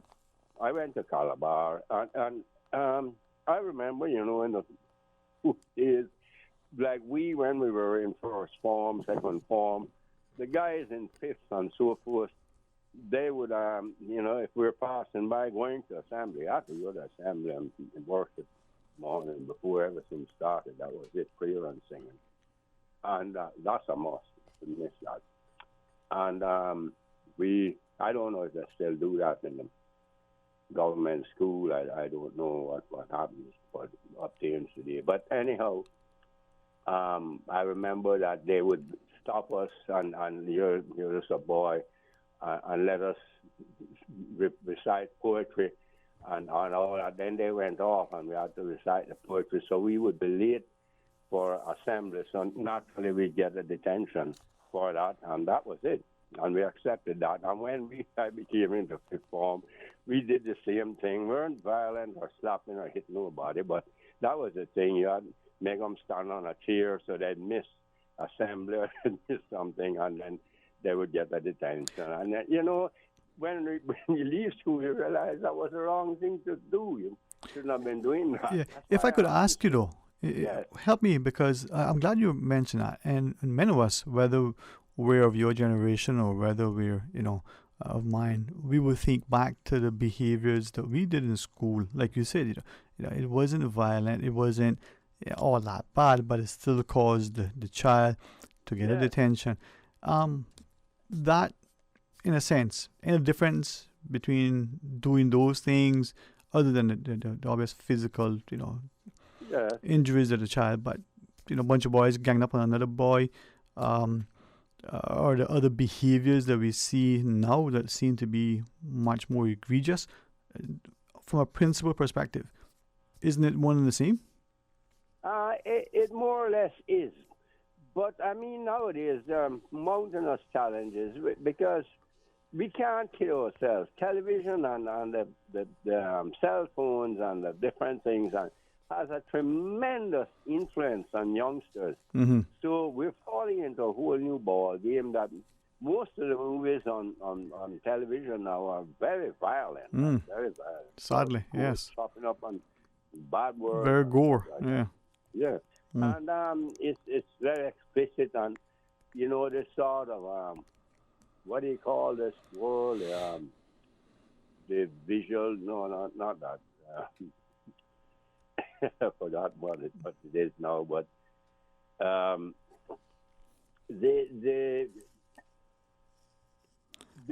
difference, I think, was that we still had that sort of respect. Like when we went as a young man, I remember that, as he was just saying that, I remember when we went to the football games, it's soccer, and we would be cheering for each school had their own cheers. It was very, very, the rivalry was big, and we had our own cheers. I remember many of them. This is way over 50 years ago when I left school. Yeah. And,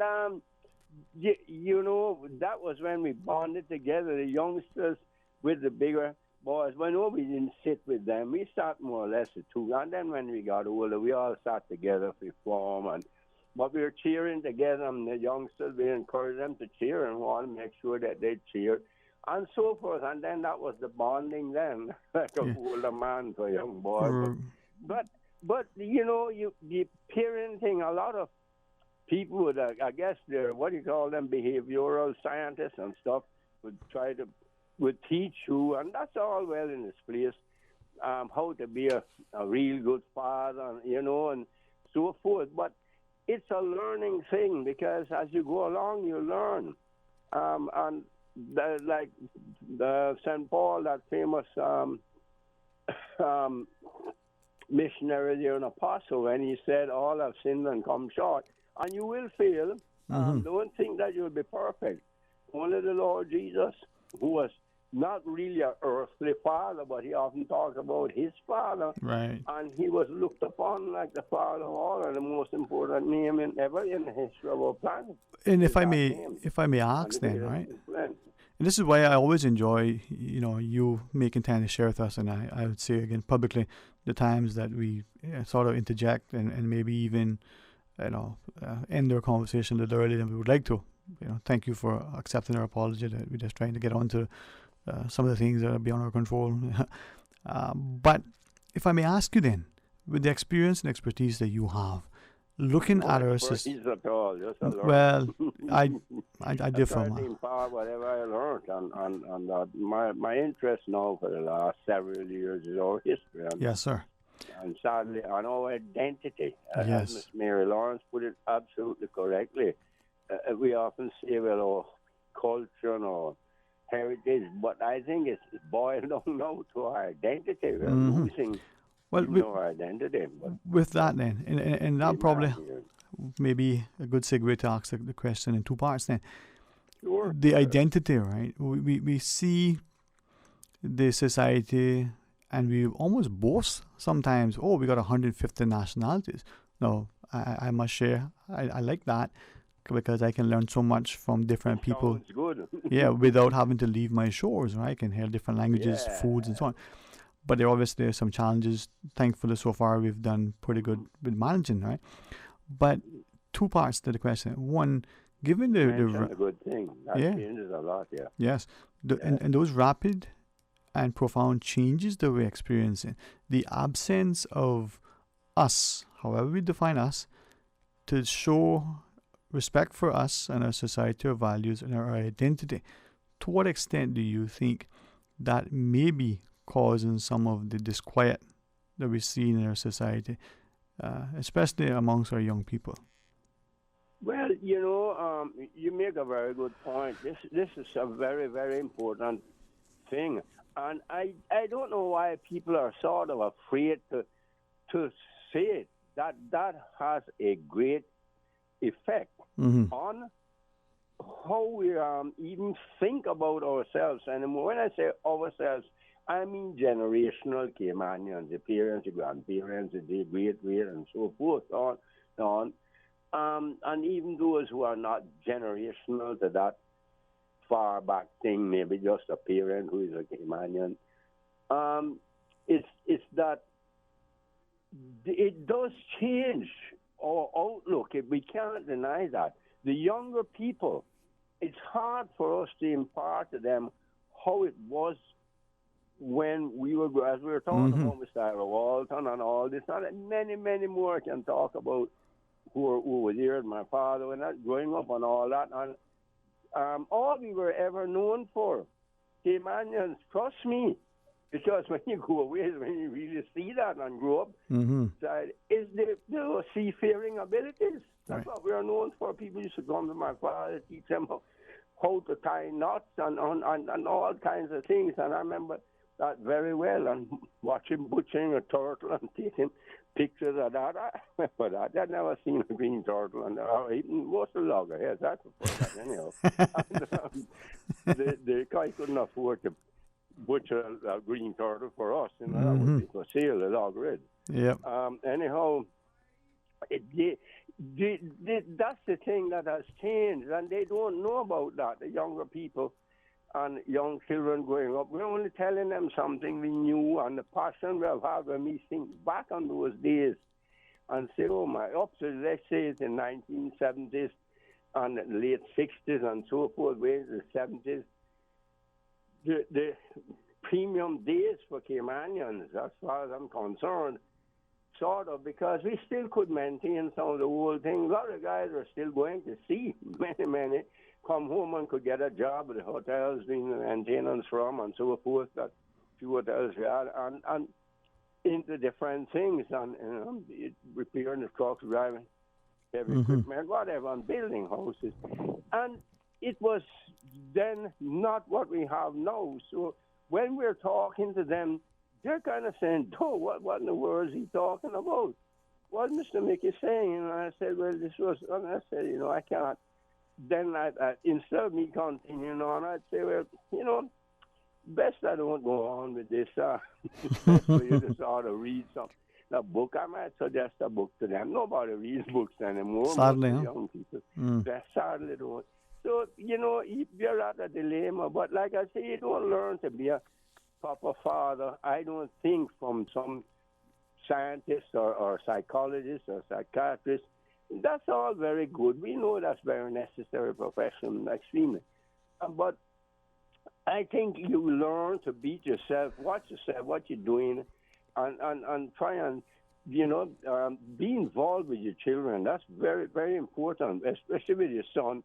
Go to the games that they're playing at school, try and go to the sports that they're doing, and try and ask them, well, you have a homework to do. Let me start to get involved with it and see what you're doing. Though we be out of touch now sometimes. Mr. Mickey, if I might ask you though, and I don't wish to consume too much of your time, but is that another... I know I'm consuming your time. No, man, thank you.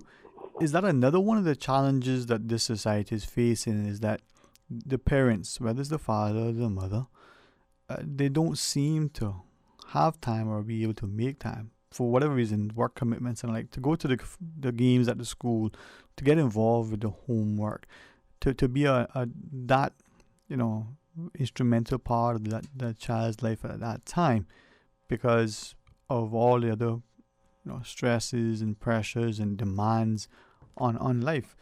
And I wonder, and we're not only just talking about that parent who is engaged, we're talking about the parent who wants to be engaged but is being pulled in all sorts of directions. Is that one of the challenges that we're facing, that we don't seem to understand how important it is for that family time, for that parent to be able to have time and to make time for the child? You're absolutely right. It's we know some mothers have to be raising children on their own. We know some 2-3 jobs, and it's very difficult. Then you come home, they probably want to lie down and you're tired, yes. Child, and what happens? They say, "Okay, take your what do you call it now? Your tablet, and look at things and play with that, and then concern. Then you're sitting and say, I should say, something. Go outside, sit under the tree, talk to one another." Play marbles. So what in the heck is marbles? And then, then this is the thing. What else can I do? Yes. But I think children need to one thing, and I'm sorry to say this, but this absolute it's an engrossment, if that's a correct word or nomenclature. They're so engrossed with sitting with this telephone and tick. That's all you see. They get in a room and they're adults doing the same thing. You sit in a room and nobody's talking to each other. Everybody's on this thing, tick. Some watching movies, some listening, and then you're talking to them and they can't get an answer. And these are adults. I say, why bother? Why bother? Go outside and walk around. We've got the trees, we've got the sea stuff. Because you're not getting anywhere else. I ain't getting any younger. This is what I'm saying. It's a challenge. One of the greatest challenges is to try to return to that personal thing where you're talking to each other instead of getting up and saying, well, I take the cell phone and look at this and look at Google this and what do you call the other thing, Facebook and all that. And then, talk to somebody. Go no fellowship. And say, listen, what's the problem you have with your son, doing this or doing that? Let me see, maybe my son was doing the same. What I'm saying, being with men, we're talking about men today. Maybe that's a challenge that I see that you have and you solved it and all that. Instead, we're taking up with, like I say, if we get off of this thing, with just this cell phone in front of our face all the while. I'm glad my son eating. He said when they sit down to eat, no cell phone. They must sit down, talk to each other and something, things like that. Yeah. Well. Father. But, this is it. And others are doing that too. And it's a very good idea. Yes, Get away and get the personal thing back together again. Sure, I know I'm rambling on and on, sounds like nonsense. But that personal thing, get away from too much of this technology thing. Let us do things together. To return to some of the old ways that would fit into today's ways. And again, like you said, and it's very important, we shouldn't be afraid to talk about it. The 150 or 140 nationalities, 50 something 1,000-acre piece of land. That is a very challenging thing. It's a challenging situation to be in. Just a small It's farm. very challenging. Yes, sir. We just have to learn. I mean, what do we do when we talk about development plan, this kind of plan? It can't fit into what we had in mind 30, 40 years ago. That's obsolete, completely obsolete. It won't work in today's Cayman. I'm sorry. Well, Mr. McGill, thank you for sharing, sir. We plan as we go along. This is it. Yes, sir. Take care. You too, sir. Thank you very much for listening. No, thank you for sharing. And with that, we're going to pause. We'll join the other callers right after the break. Please stay on line.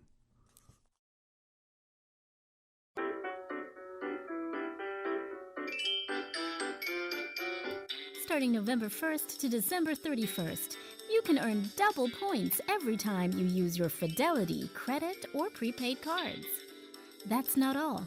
When you use your card on Black Friday or Cyber Monday, Fidelity's giving you triple points. That means you have a whole weekend to rack up 3 times the points for travel, merchandise, and more. And with added protection of instant text alerts, 90-day purchase protection, and chip and PIN technology, you can shop with confidence. Fidelity. We're good for you.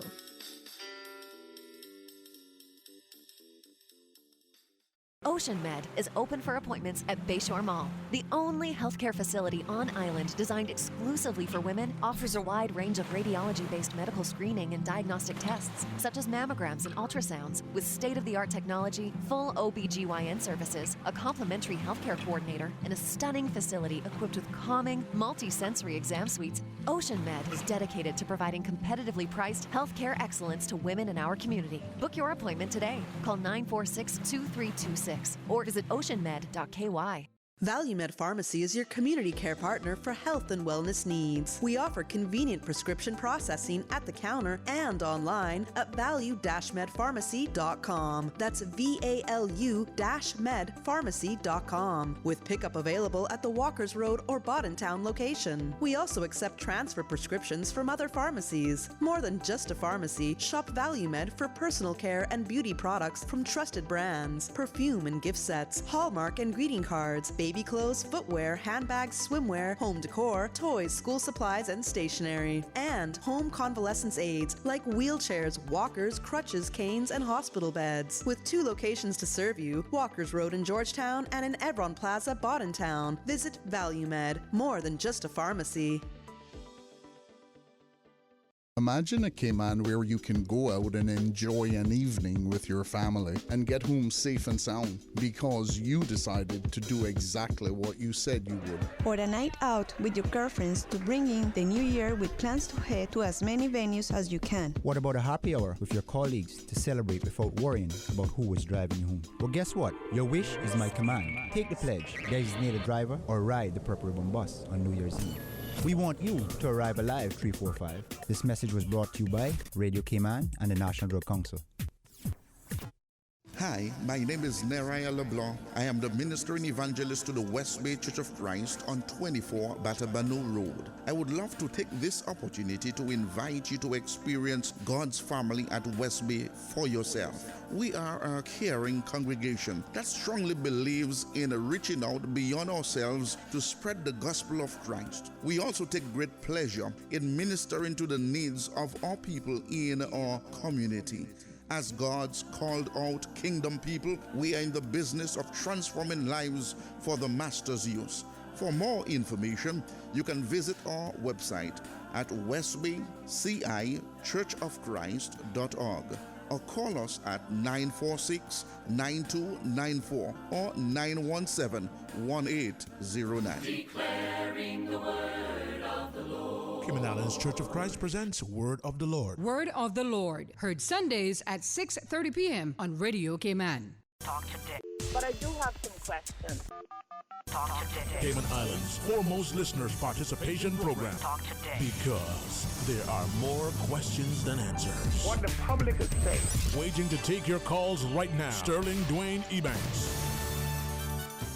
Hey, good afternoon and welcome back to Talk Today. Thank you for listening, sharing, contributing, and hopefully as we discuss together, we'll find solutions that are workable. Let's go to our phones. Thanks to for holding on. Good afternoon. Afternoon, dear sir, doing number one, you Kingston. How are you today, sir? I'm listening to you, but you had a long chat, so I said, let me keep my mouth shut and wait. You know, they say patience is a virtue. It's a virtue, yes. I know all about that. Yes, sir. Good thing I got that many times. Well, thank you for sharing it with us and reminding us of how important it is. And I know you don't have too much, so I'm going to hurry up. No, man, take your time, man. Go right ahead, sir. First of all, I want to say, ask the Cayman Island government, what happened to the jet service to the BRAC? So there's no jets coming out to the BRAC now? As far as I know, it only comes on Saturday when she comes from Miami, sometime around 1 or after, and then on to Grand Cayman. Okay, so she comes in, stops there first, and then comes across here? Yeah. Okay, and then at other times you coming over by catboat, or how you get over? No, they have other planes, but I can tell you what, many times they are breaking down. Is that because they're not much good, or I what can't the tell problem? you that. You'd have to talk to the engineers out there. Yeah, I'm just asking because I don't know much about them, you know? Yes, but I've heard it. Okay. And I'm just passing on what I hear. And I know, I think it was a week or more ago, or 2 weeks, something, they had to have some big thing up here, and the other plane, I was told that the SAB had to make 2 flights to bring the people over. Right, and take them back. That's always, though, been a very challenging issue with respect to what type of aircraft to make sure that we can move back and forth between Grand Cayman and Cayman Brac. Excuse me. And some say the jet. Make the jet flight, make the one flight daily, whatever they want, however they want to do it, come and go, come. But for those who would say, well, listen, and forgive me, I don't really know the numbers, the load factor now, but if the jet goes up and back, you know, between the Grand Cayman and Cayman Brac, and there are 30 people or 20 people, 15 people, you know, that's not good use of that aircraft. It's more wear and tear. A different aircraft would be better. What do you think about that? They might come up with 15, 20, and when they come down, they load it.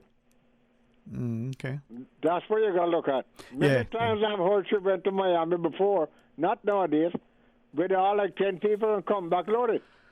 I've heard that when I was living in Cayman. Yeah. I think that there is much like most things, you know, opportunity for wider discussion and participation, so we can find that proper mix to make sure it's reliable, it's cost effective, and it's serving the interests of our family and friends who need to move between the islands. I wish I knew the answer. Everything is costing the government. Could have put up money for Cayman anyways anyhow, and they're going all over the world, so I don't see they're making a difference. That's the way I feel about it. Cayman Brac is part of the world too. Yeah, definitely part of, you know, it's us, right? You know what I mean? Part of our society today. Yes, I fully understand what you're sharing. So I say we deserve the same service all of you down there deserve. Not being disrespectful, I'm just talking straight. And this is going straight from the top to the bottom. Yep. So whoever hears me, tough luck. Yeah. Well, and the second thing I want to do, I know your time is almost up. No, man, I got another 150 years. Last night and this morning I hear something about these same-sex thing plan to carry things to the governor. I hope when they take it to him, he'll have the guts to tell him, go and have a good cup of tea. We don't want it here. I don't know why these people don't sit down and think about why God didn't make 2 women or 2 men and put the Garden of Eden. And then the ministers are talking and encouraging you to come to church, but you don't hear none of the ministers coming on and speaking about these things. What is that, you think? Sitting down, keeping them mouth shut. Yeah, well, we'll see, no? We'll see. You will see. You better try here. And I hope they'll come on the air and start opening them up for God's word. Instead of just telling people come to church that time, all the dirt going on, all kind of things passing around. Look, man, I'm not being rude to you, but this is one man not afraid to say what he got to say, you see? That we know, man, and many of us appreciate that you're willing to speak so candidly. And I'm going to stand up for God's word, because no other word is right. From the Bible, from the first word to the last is right. Well, what do you say, if you don't stand for me, then how I can stand for you? All right, I know you're not going to stand for me, so you behave yourself. Anyway, all of you things out there, governor, they come bring any paper to you. I don't know if you cut me off and I don't have to really turn up. No, well, we're not intentionally cutting you off. I think you're a good man. You go right ahead. You're a good man. I said I don't know if you are. I didn't say you was. No. But I'm making you know we're not. I said, Governor, anyone come bring those sort of things there. Governor, from you to the Queen right down. I want a 2-man, 2-woman making it to anyone can now with this dirt. Stop it. We don't want it in the Cayman Islands. Okay, sir? Yes, sir. Adrian, yes, you sir. have my respect. Thank you, sir. And you mine as well. Thank you. Okay. You're most welcome, sir. All right, bye. All right, enjoy your afternoon. And I'm hoping and praying that as a people we start to find ways to work together. We can agree on some things, and those that we find that there is a bit of a disagreement, let's do so respectfully and civilly. Let's find that there are times when there is no common ground, but maybe there is. All right, what tomorrow is? Wednesday? Wow, Wednesday already. Well, the November the 20th. So at the Cayman Islands Hospital in the Hibiscus room, and there's a 1-hour CME, 8:30 to 9:30. Development of the premature child, Dr. Sarah Watkin, the neonatologist, presenting that. There's also a complimentary developmental screenings with the HSA pediatric, the speech and language therapist, the occupational therapist, and the pediatric physiotherapist from 9:30 to midday. It's open to all children aged 18 months or younger who were born at 28 weeks gestation or less. That's tomorrow. Free screenings. So glad to see the HSA always continue to offering up opportunities for a wider community as they celebrate World Prematurity Day tomorrow. Avail yourself of that opportunity. Now, tomorrow morning on For the Record, Miss Donna Bush will be hosting for Mr. Art. Listen, I say, people have things to do sometimes, and the only how they can get it done is when they got to do it. So join her there for that, and come back for Talk Today right after the midday news and midday meditation. Of course, Youth Flex will be in the afternoon. But between now and then, Mr. Fox is going to spin some jams for us. And is Wilson doing the 3 to 6 Super Mix? Maybe we'll join him in the studio and distract him somewhat. I don't know. Maybe he'll find a way to incorporate some Fred Defender into his music. I don't know. It's not Wednesday, but he can probably do it. All right. Have fun. Enjoy yourselves. Make sure that whatever you do it to the best of your ability. You do it that it'll be, hopefully, to help and assist others. Please, be blessed. Talk Today is brought to you by Fidelity Bank. For all your banking needs, visit fidelitygroup.com. Fidelity, we're good for you.